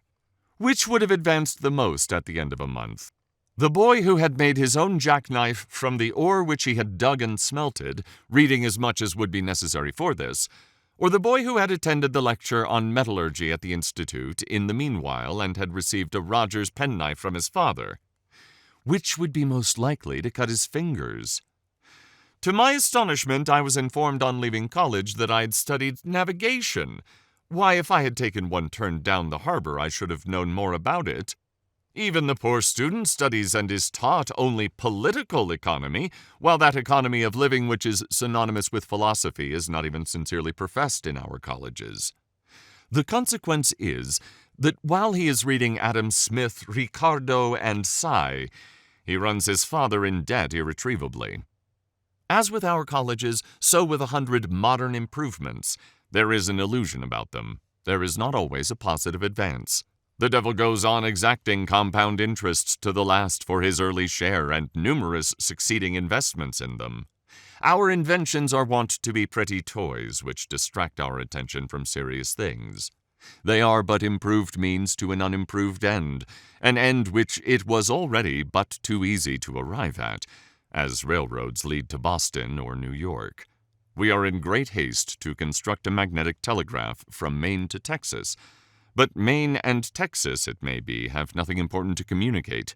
Either is in such a predicament as the man who was earnest to be introduced to a distinguished deaf woman, but when he was presented and one end of her ear trumpet was put into his hand, had nothing to say, as if the main object were to talk fast and not to talk sensibly. We are eager to tunnel under the Atlantic and bring the old world some weeks nearer to the new, but perchance the first news that will leak through into the broad, flapping American ear will be that the Princess Adelaide has the whooping cough. After all, the man whose horse trots a mile in a minute does not carry the most important messages. He is not an evangelist, nor does he come round eating locusts and wild honey. I doubt if Flying Childers ever carried a peck of corn to mill. One says to me, "I wonder that you do not lay up money. You love to travel. You might take the cars and go to Fitchburg today and see the country." But I am wiser than that. I have learned that the swiftest traveler is he that goes afoot. I say to my friend, "Suppose we try who will get there first. The distance is 30 miles, the fare 90 cents. That is almost a day's wages. I remember when wages were 60 cents a day for laborers on this very road. Well, I start now on foot and get there before night. I have traveled at that rate by the week together. You will in the meanwhile have earned your fare and arrive there sometime tomorrow, or possibly this evening if you are lucky enough to get a job in season.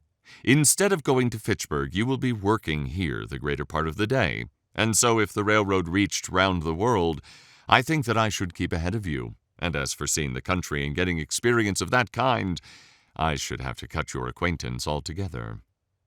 Such is the universal law, which no man can ever outwit, and with regard to the railroad even we may say it is as broad as it is long.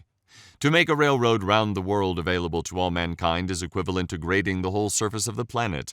Men have an indistinct notion that if they keep up this activity of joint stocks and spades long enough, all will at length ride somewhere in next to no time and for nothing. But though a crowd rushes to the depot and the conductor shouts "all aboard" when the smoke is blown away and the vapor condensed, it will be perceived that a few are riding, but the rest are run over, and it will be called and will be a melancholy accident. No doubt they can ride at last who shall have earned their fare, that is, if they survive so long, but they will probably have lost their elasticity and desire to travel by that time. This spending of the best part of one's life earning money in order to enjoy a questionable liberty during the least valuable part of it reminds me of the Englishman who went to India to make a fortune first, in order that he might return to England and live the life of a poet. He should have gone up garret at once. "What!" exclaim a million Irishmen staring up from all the shanties in the land. "Is not this railroad which we have built a good thing?" "Yes," I answer, "comparatively good. That is, you might have done worse. But I wish, as you are brothers of mine, that you could have spent your time better than digging in this dirt." Before I finished my house, wishing to earn $10 or $12 by some honest and agreeable method in order to meet my unusual expenses, I planted about 2 acres and a half of light and sandy soil near it, chiefly with beans, but also a small part with potatoes, corn, peas, and turnips. The whole lot contains 11 acres, mostly growing up to pines and hickories, and was sold the preceding season for $8.08 an acre. One farmer said that it was good for nothing but to raise cheeping squirrels on. I put no manure whatever on this land, not being the owner, but merely a squatter, and not expecting to cultivate so much again, and I did not quite hoe it all once. I got out several cords of stumps in plowing, which supplied me with fuel for a long time, and left small circles of virgin mold, easily distinguishable through the summer by the greater luxuriance of the beans there. The dead and for the most part unmerchantable wood behind my house, and the driftwood from the pond, have supplied the remainder of my fuel. I was obliged to hire a team and a man for the plowing, though I held the plow myself. My farm outgoes for the first season were, for implements, seed, work, etc., $14.72.50. The seed corn was given me. This never costs anything to speak of unless you plant more than enough. I got 12 bushels of beans and 18 bushels of potatoes, besides some peas and sweet corn. The yellow corn and turnips were too late to come to anything. My whole income from the farm was $23.44. Deducting the outgoes, $14.72.50, there are left $8.71.50. Beside produce consumed and on hand at the time this estimate was made of the value of $4.50, the amount on hand much more than balancing a little grass which I did not raise. All things considered, that is, considering the importance of a man's soul, and of today notwithstanding the short time occupied by my experiment, nay, partly even because of its transient character, I believe that was doing better than any farmer in Concord did that year. The next year I did better still, for I spaded up all the land which I required, about 1/3 of an acre, and I learned from the experience of both years, not being in the least awed by many celebrated works on husbandry, Arthur Young among the rest, that if one would live simply and eat only the crop which he raised, and raise no more than he ate, and not exchange it for an insufficient quantity of more luxurious and expensive things, he would need to cultivate only a few rods of ground, and that it would be cheaper to spade up that than to use oxen to plow it, and to select a fresh spot from time to time than to manure the old, and he could do all his necessary farm work, as it were, with his left hand, at odd hours in the summer, and thus he would not be tied to an ox or horse or cow or pig, as at present. I desire to speak impartially on this point, and as one not interested in the success or failure of the present economical and social arrangements. I was more independent than any farmer in Concord, for I was not anchored to a house or farm, but could follow the bent of my genius, which is a very crooked one, every moment. Beside being better off than they already, if my house had been burned or my crops had failed, I should have been nearly as well off as before. I am wont to think that men are not so much the keepers of herds as herds are the keepers of men, the former are so much the freer. Men and oxen exchange work, but if we consider necessary work only, the oxen will be seen to have greatly the advantage. Their farm is so much the larger. Man does some of his part of the exchange work in his 6 weeks of haying, and it is no boy's play. Certainly no nation that lived simply in all respects, that is, no nation of philosophers, would commit so great a blunder as to use the labor of animals. True, there never was and is not likely soon to be a nation of philosophers, nor am I certain that it is desirable that there should be. However, I should never have broken a horse or bull and taken him to board for any work he might do for me, for fear I should become a horseman or a herdsman merely. And if society seems to be the gainer by doing so, are we certain that what is one man's gain is not another's loss, and that the stable boy has equal cause with his master to be satisfied? Granted that some public works would not have been constructed without this aid, and let man share the glory of such with the ox and horse, does it follow that he could not have accomplished works yet more worthy of himself in that case? When men begin to do not merely unnecessary or artistic, but luxurious and idle work with their assistance, it is inevitable that a few do all the exchange work with the oxen, or in other words, become the slaves of the strongest. Man thus not only works for the animal within him, but for a symbol of this, he works for the animal without him. Though we have many substantial houses of brick or stone, the prosperity of the farmer is still measured by the degree to which the barn overshadows the house. This town is said to have the largest houses for oxen, cows, and horses hereabouts, and it is not behindhand in its public buildings. But there are very few halls for free worship or free speech in this county. It should not be by their architecture, but why not even by their power of abstract thought, that nations should seek to commemorate themselves? How much more admirable the Bhagavad Gita than all the ruins of the East! Towers and temples are the luxury of princes. A simple and independent mind does not toil at the bidding of any prince. Genius is not a retainer to any emperor, nor is its material silver or gold or marble except to a trifling extent. To what end, pray, is so much stone hammered? In Arcadia, when I was there, I did not see any hammering stone. Nations are possessed with an insane ambition to perpetuate the memory of themselves by the amount of hammered stone they leave. What if equal pains were taken to smooth and polish their manners? One piece of good sense would be more memorable than a monument as high as the moon. I love better to see stones in place.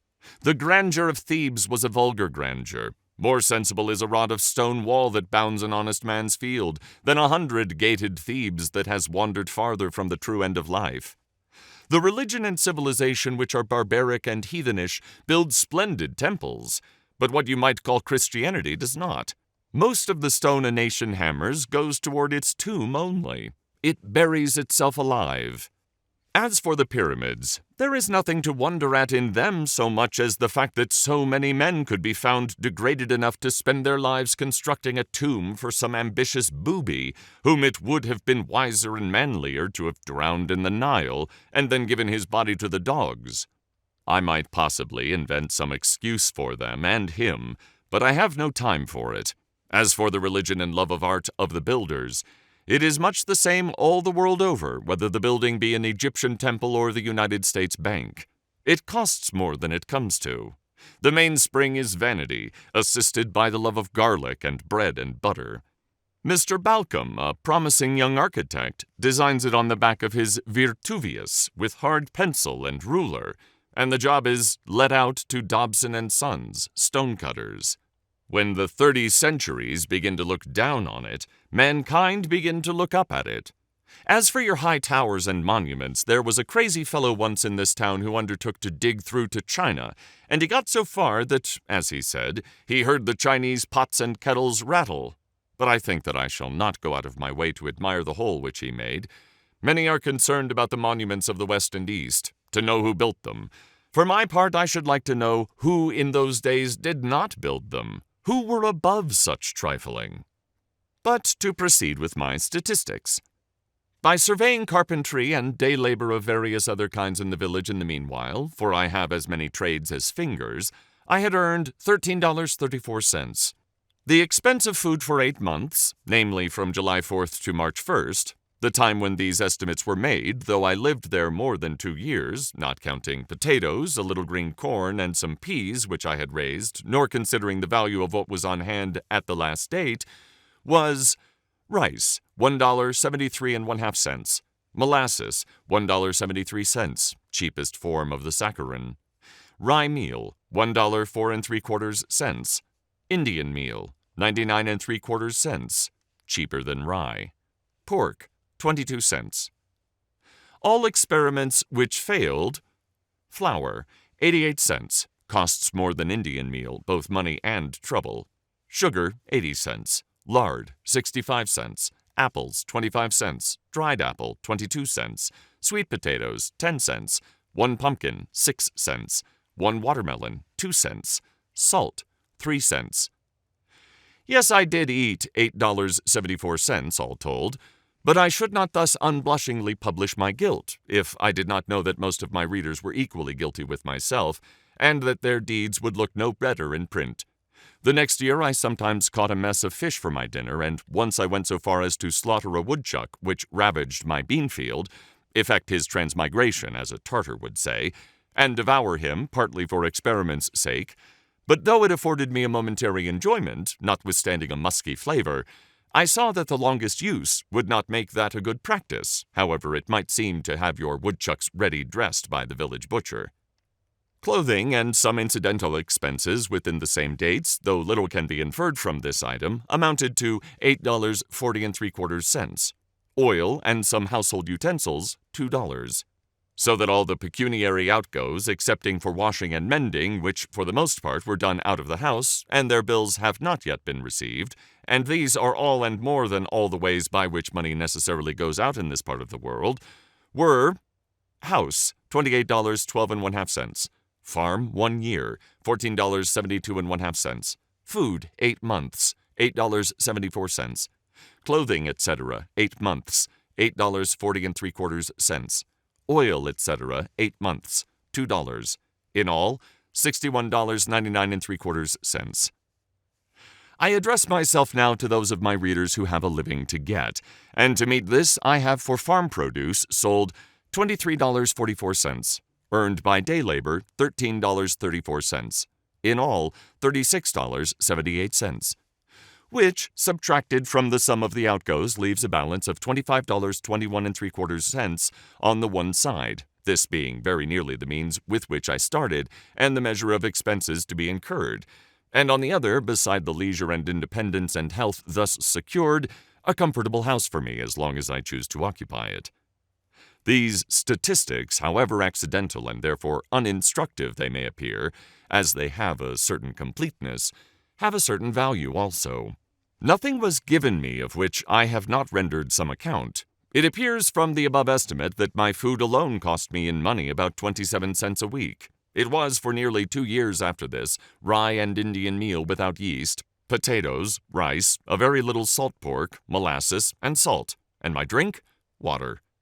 It was fit that I should live on rice, mainly, who love so well the philosophy of India. To meet the objections of some inveterate cavillers, I may as well state that if I dined out occasionally, as I always had done, and I trust shall have opportunities to do again, it was frequently to the detriment of my domestic arrangements. But the dining out being, as I have stated, a constant element, does not in the least affect a comparative statement like this. I learned from my 2 years' experience that it would cost incredibly little trouble to obtain one's necessary food, even in this latitude, that a man may use as simple a diet as the animals, and yet retain health and strength. I have made a satisfactory dinner, satisfactory on several accounts, simply off a dish of purslane, Portulaca oleracea, which I gathered in my cornfield, boiled and salted. I give the Latin on account of the savoriness of the trivial name. And pray what more can a reasonable man desire in peaceful times, in ordinary noons, than a sufficient number of ears of green sweet corn, boiled, with the addition of salt? Even the little variety which I used was a yielding to the demands of appetite and not of health. Yet men have come to such a pass that they frequently starve, not for want of necessaries, but for want of luxuries. And I know a good woman who thinks that her son lost his life because he took to drinking water only.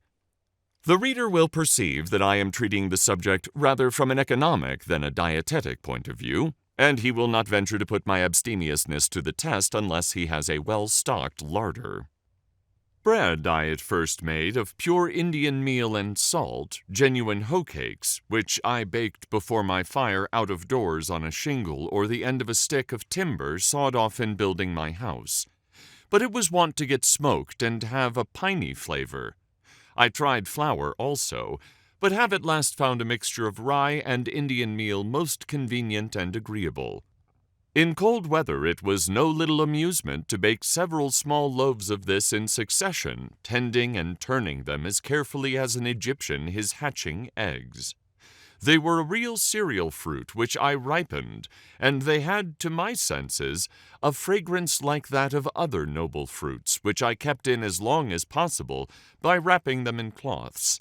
I made a study of the ancient and indispensable art of bread-making, consulting such authorities as offered, going back to the primitive days and first invention of the unleavened kind, when from the wildness of nuts and meats men first reached the mildness and refinement of this diet, and traveling gradually down in my studies through that accidental souring of the dough which, it is supposed, taught the leavening process, and through the various fermentations thereafter, till I came to good, sweet, wholesome bread, the staff of life.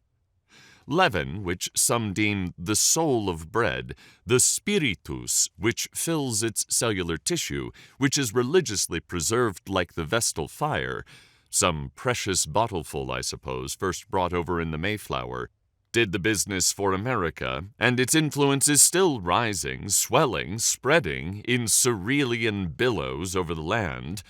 This seed I regularly and faithfully procured from the village, till at length one morning I forgot the rules and scalded my yeast, by which accident I discovered that even this was not indispensable.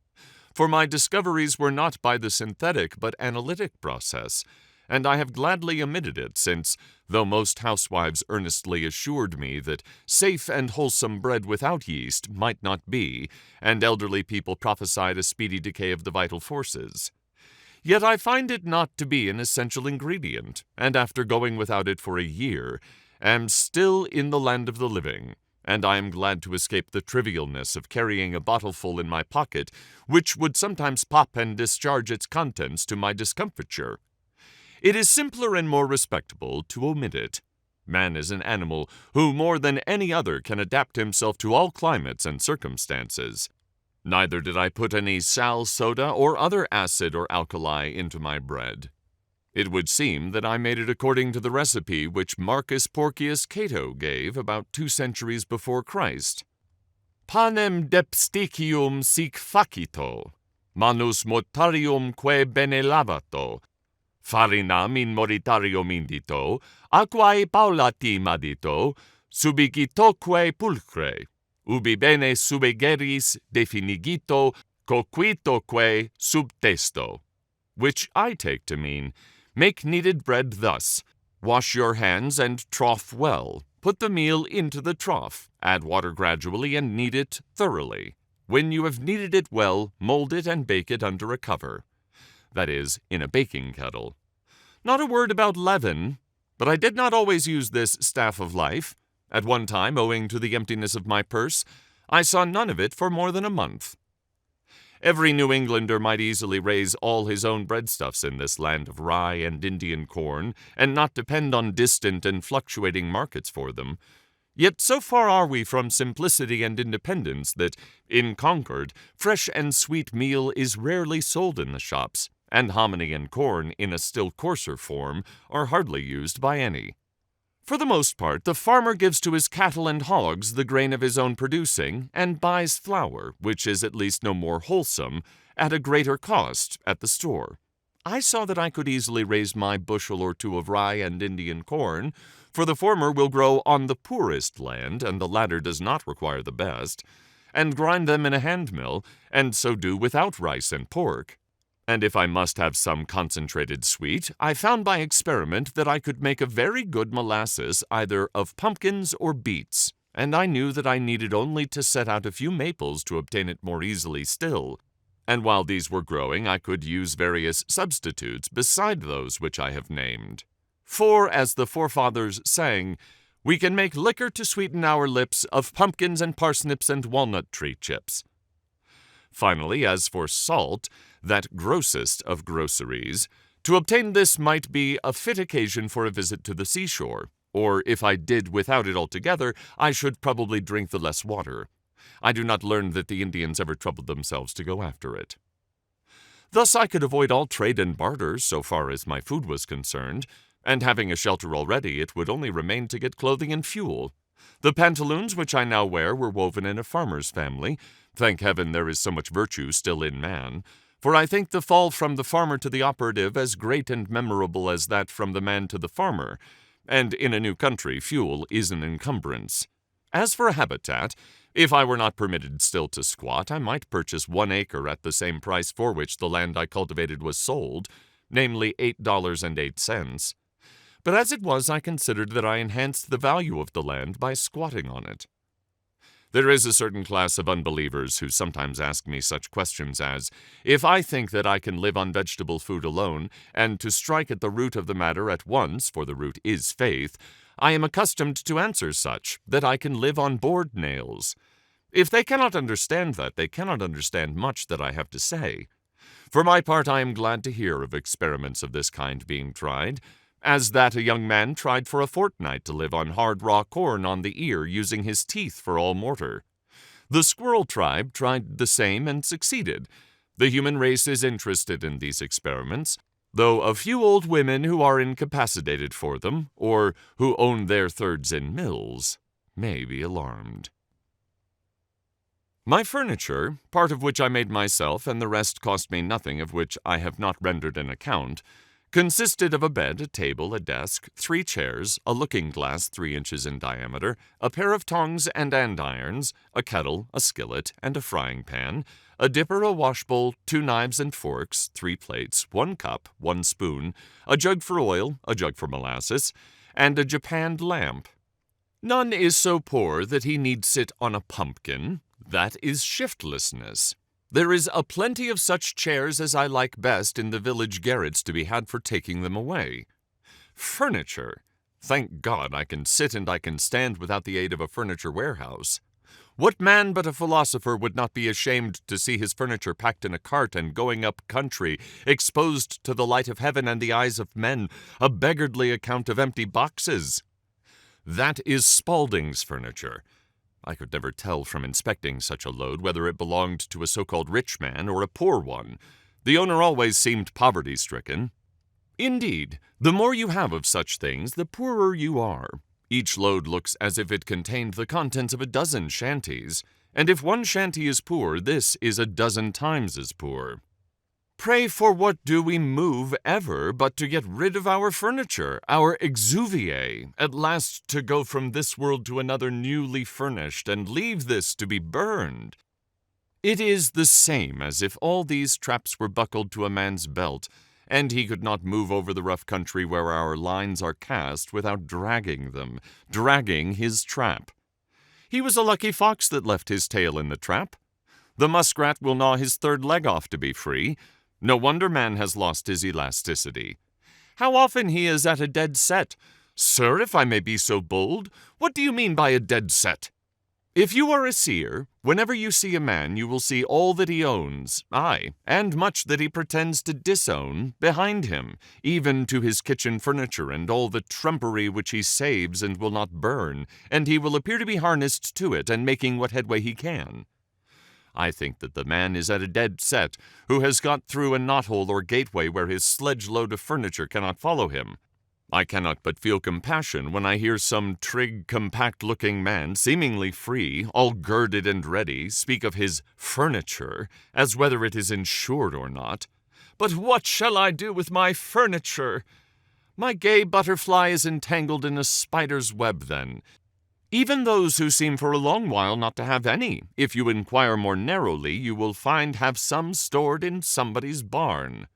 I look upon England today as an old gentleman who is traveling with a great deal of baggage, trumpery which has accumulated from long housekeeping, which he has not the courage to burn. Great trunk, little trunk, bandbox, and bundle. Throw away the first 3 at least. It would surpass the powers of a well man nowadays to take up his bed and walk, and I should certainly advise a sick one to lay down his bed and run. When I have met an immigrant tottering under a bundle which contained his all, looking like an enormous wen which had grown out of the nape of his neck, I have pitied him, not because that was his all, but because he had all that to carry. If I have got to drag my trap, I will take care that it be a light one, and do not nip me in a vital part. But perchance it would be wisest never to put one's paw into it. I would observe, by the way, that it costs me nothing for curtains, for I have no gazers to shut out but the sun and moon, and I am willing that they should look in. The moon will not sour milk, nor taint meat of mine, nor will the sun injure my furniture or fade my carpet. And if he is sometimes too warm a friend, I find it still better economy to retreat behind some curtain which nature has provided than to add a single item to the details of my housekeeping. A lady once offered me a mat, but as I had no room to spare within the house, nor time to spare within or without to shake it, I declined it, preferring to wipe my feet on the sod before my door. It is best to avoid the beginnings of evil. Not long since I was present at the auction of a deacon's effects, for his life had not been ineffectual. The evil that men do lives after them. As usual, a great proportion was trumpery, which had begun to accumulate in his father's day. Among the rest was a dried tapeworm. And now, after lying half a century in his garret and other dust holes, these things were not burned. Instead of a bonfire or purifying destruction of them, there was an auction or increasing of them. The neighbors eagerly collected to view them, bought them all, and carefully transported them to their garrets and dust holes, to lie there till their estates are settled, when they will start again. When a man dies, he kicks the dust. The customs of some savage nations might perchance be profitably imitated by us, for they at least go through the semblance of casting their slough annually. They have the idea of the thing, whether they have the reality or not. Would it not be well if we were to celebrate such a busk, or feast of first fruits, as Bartram describes to have been the custom of the Maclassie Indians? When a town celebrates the busk, says he, having previously provided themselves with new clothes, new pots, pans, and other household utensils and furniture, they collect all their worn-out clothes and other despicable things, sweep and cleanse their houses, squares, and the whole town of their filth, which with all the remaining grain and other provisions they cast together into one common heap, and consume it with fire. After having taken medicine and fasted for 3 days, all the fire in the town is extinguished. During this fast they abstain from the gratification of every appetite and passion whatever. A general amnesty is proclaimed. All malefactors may return to their town. On the 4th morning, the high priest, by rubbing dry wood together, produces new fire in the public square, from whence every habitation in the town is supplied with the new and pure flame. They then feast on the new corn and fruits, and dance and sing for 3 days, and the 4 following days they receive visits and rejoice with their friends from neighboring towns, who have in like manner purified and prepared themselves. The Mexicans also practiced a similar purification at the end of every 52 years, in a belief that it was time for the world to come to an end. I have scarcely heard of a truer sacrament, that is, as the dictionary defines it, outward and visible sign of an inward and spiritual grace, than this, and I have no doubt that they were originally inspired directly from heaven to do thus, though they have no biblical record of the revelation. For more than 5 years I maintained myself thus solely by the labor of my hands, and I found that by working about 6 weeks in a year I could meet all the expenses of living. The whole of my winters, as well as most of my summers, I had free and clear for study. I have thoroughly tried schoolkeeping and found that my expenses were in proportion, or rather out of proportion, to my income, for I was obliged to dress and train, not to say think and believe, accordingly, and I lost my time into the bargain. As I did not teach for the good of my fellow men, but simply for a livelihood, this was a failure. I have tried trade, but I found that it would take 10 years to get under way in that, and that then I should probably be on my way to the devil. I was actually afraid that I might by that time be doing what is called a good business. When formerly I was looking about to see what I could do for a living, some sad experience in conforming to the wishes of friends being fresh in my mind to tax my ingenuity, I thought often and seriously of picking huckleberries. That surely I could do, and its small profits might suffice, for my greatest skill has been to want but little. So little capital it required, so little distraction from my wonted moods, I foolishly thought. While my acquaintances went unhesitatingly into trade or the professions, I contemplated this occupation as most like theirs, ranging the hills all summer to pick the berries which came in my way, and thereafter carelessly dispose of them, so to keep the flocks of admetus. I also dreamed that I might gather the wild herbs or carry evergreens to such villagers as loved to be reminded of the woods, even to the city, by hay-cart loads. But I have since learned that trade curses everything it handles, and though you trade in messages from heaven, the whole curse of trade attaches to the business. As I preferred some things to others, and especially valued my freedom, as I could fare hard and yet succeed well, I did not wish to spend my time in earning rich carpets or other fine furniture, or delicate cookery, or a house in the Grecian or the Gothic style just yet. If there are any to whom it is no interruption to acquire these things, and who know how to use them when acquired, I relinquish them to the pursuit. Some are industrious, and appear to love labor for its own sake, or perhaps because it keeps them out of worse mischief. To such I have at present nothing to say. Those who would not know what to do with more leisure than they now enjoy, I might advise to work twice as hard as they do. Work till they pay for themselves and get their free papers. For myself, I found that the occupation of a day laborer was the most independent of any, especially as it required only 30 or 40 days in a year to support one. The laborer's day ends with the going down of the sun, and he is then free to devote himself to his chosen pursuit, independent of his labor. But his employer, who speculates from month to month, has no respite from one end of the year to the other. In short, I am convinced, both by faith and experience, that to maintain one's self on this earth is not a hardship, but a pastime, if we will live simply and wisely, as the pursuits of the simpler nations are still the sports of the more artificial. It is not necessary that a man should earn his living by the sweat of his brow, unless he sweats easier than I do. One young man of my acquaintance, who has inherited some acres, told me that he thought he should live as I did, if he had the means.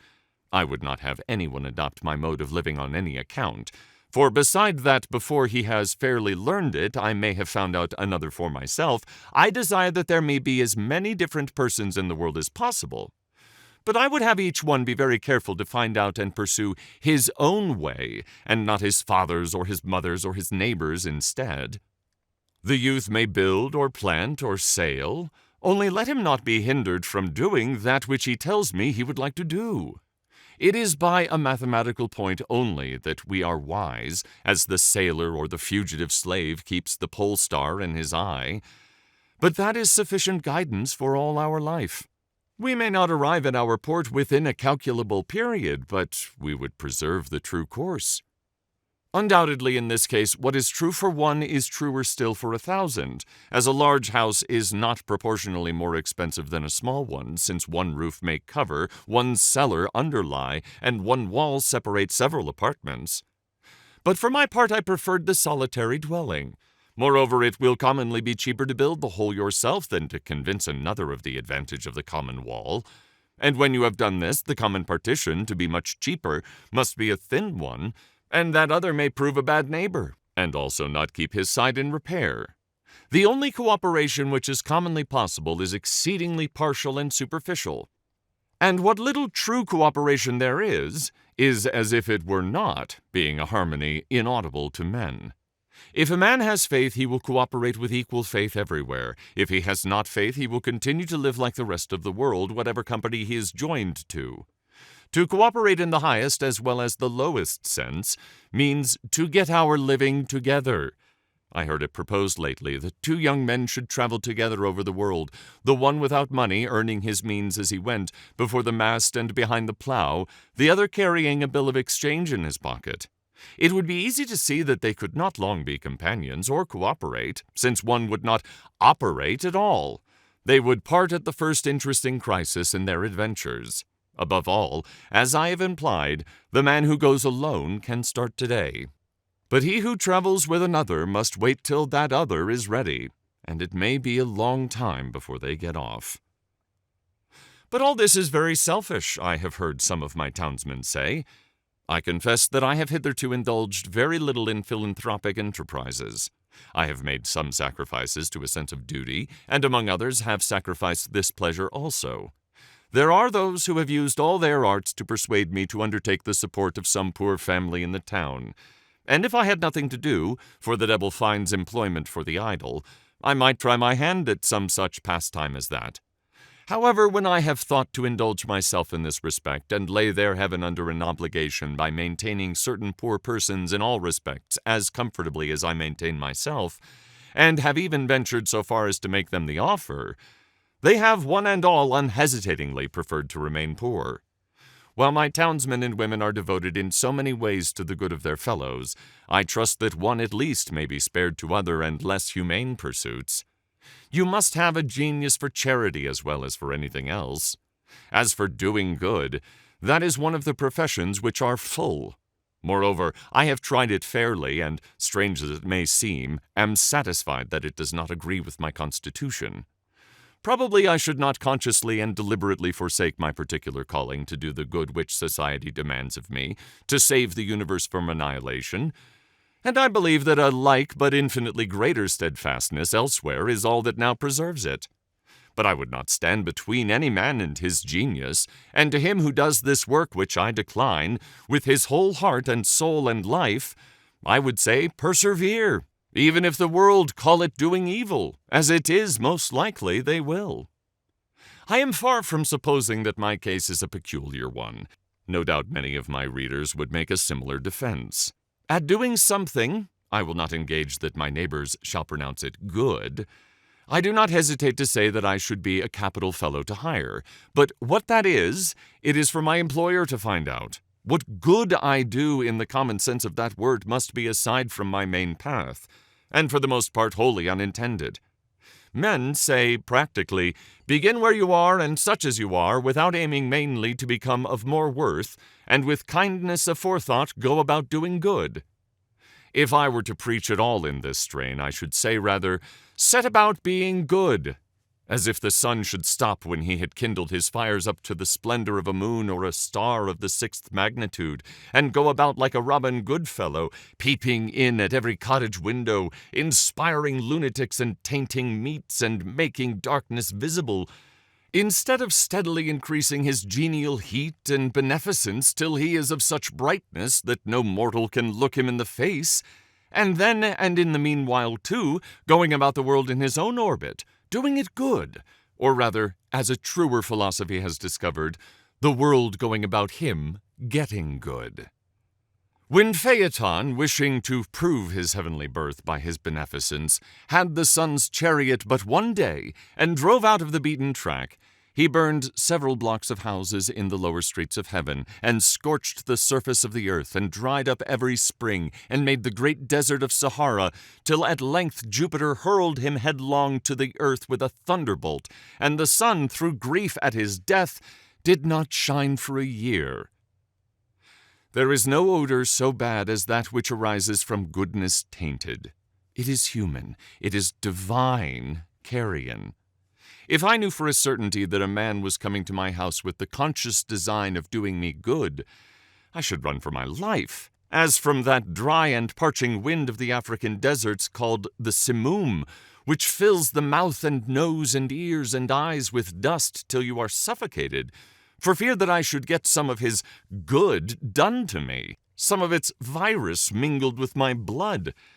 No, in this case I would rather suffer evil the natural way. A man is not a good man to me because he will feed me if I should be starving, or warm me if I should be freezing, or pull me out of a ditch if I should ever fall into one. I can find you a Newfoundland dog that will do as much.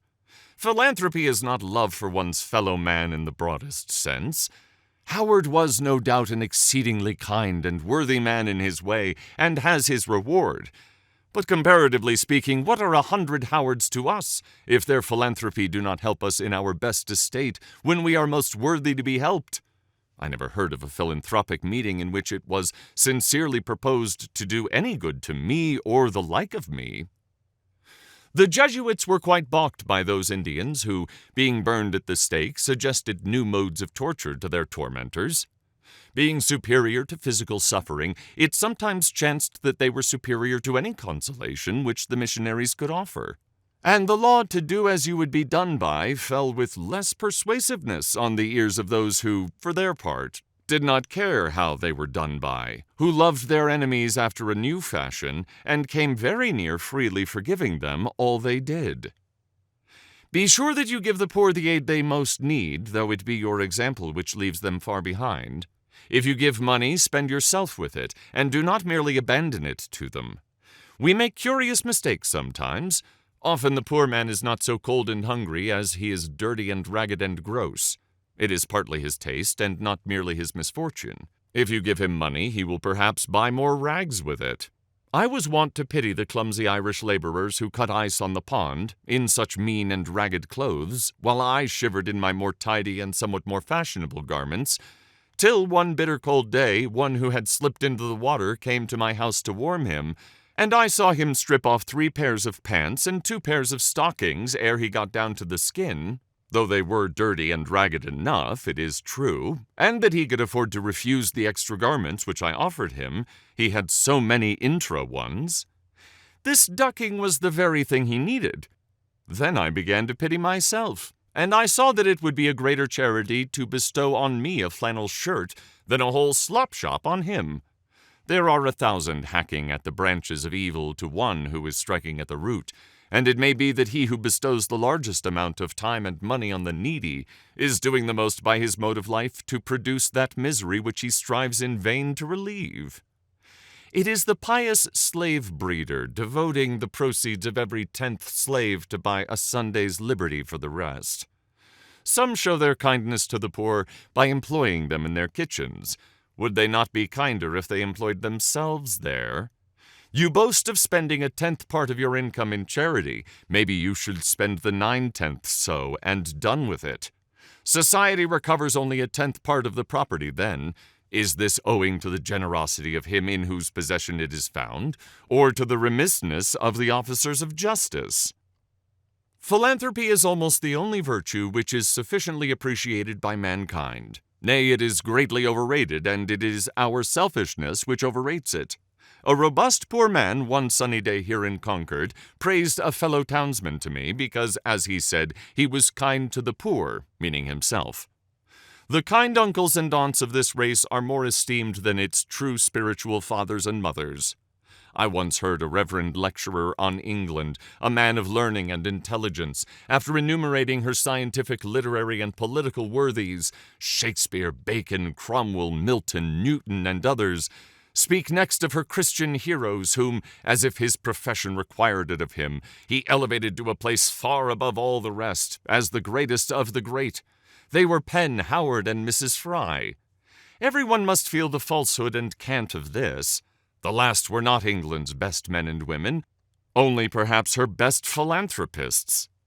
I would not subtract anything from the praise that is due to philanthropy, but merely demand justice for all who, by their lives and works, are a blessing to mankind. I do not value chiefly a man's uprightness and benevolence, which are, as it were, his stem and leaves.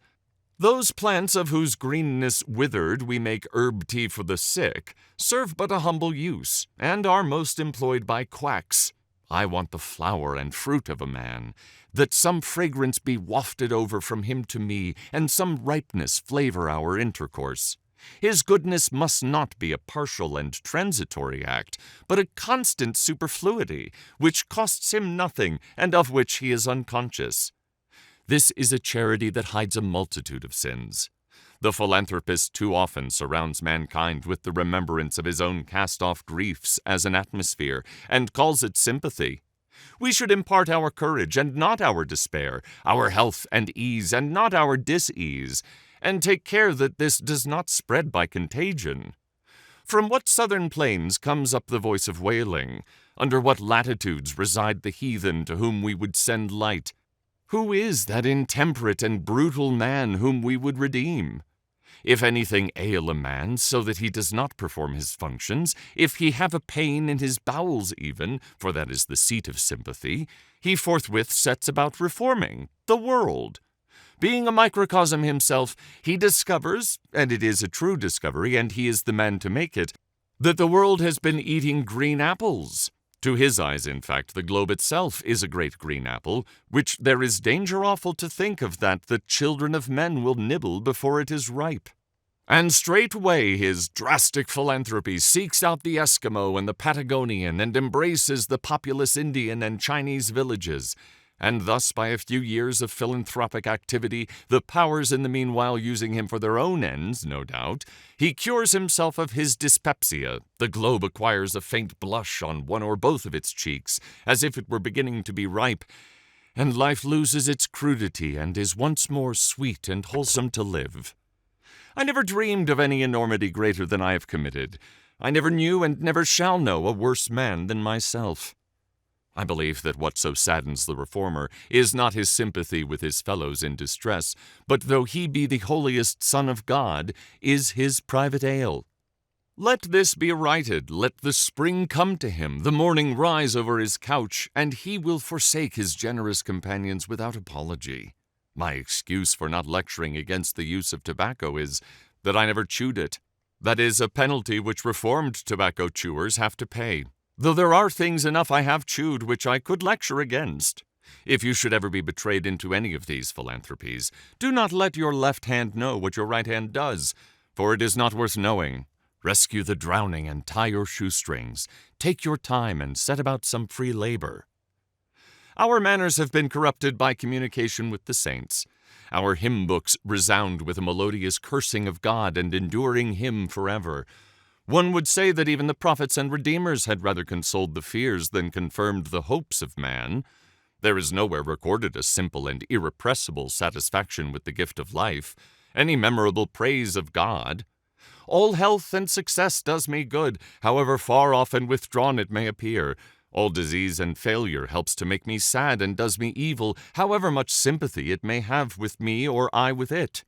If, then, we would indeed restore mankind by truly Indian, botanic, magnetic, or natural means, let us first be as simple and well as nature ourselves. Dispel the clouds which hang over our own brows, and take up a little life into our pores. Do not stay to be an overseer of the poor, but endeavor to become one of the worthies of the world. I read in the Gulistan, or flower garden, of Sheikh Sadi of Shiraz that they asked a wise man, saying, "Of the many celebrated trees which the Most High God has created lofty and umbrageous, they call none azad, or free, excepting the cypress, which bears no fruit. What mystery is there in this?" He replied, "Each has its appropriate produce and appointed season, during the continuance of which it is fresh and blooming, and during their absence dry and withered, to neither of which states is the cypress exposed, being always flourishing, and of this nature are the azads, or religious independents. Fix not thy heart on that which is transitory, for the Dijla or Tigris will continue to flow through Baghdad after the race of caliphs is extinct. If thy hand has plenty, be liberal as the date tree, but if it affords nothing to give away, be an azad, or free man, like the cypress.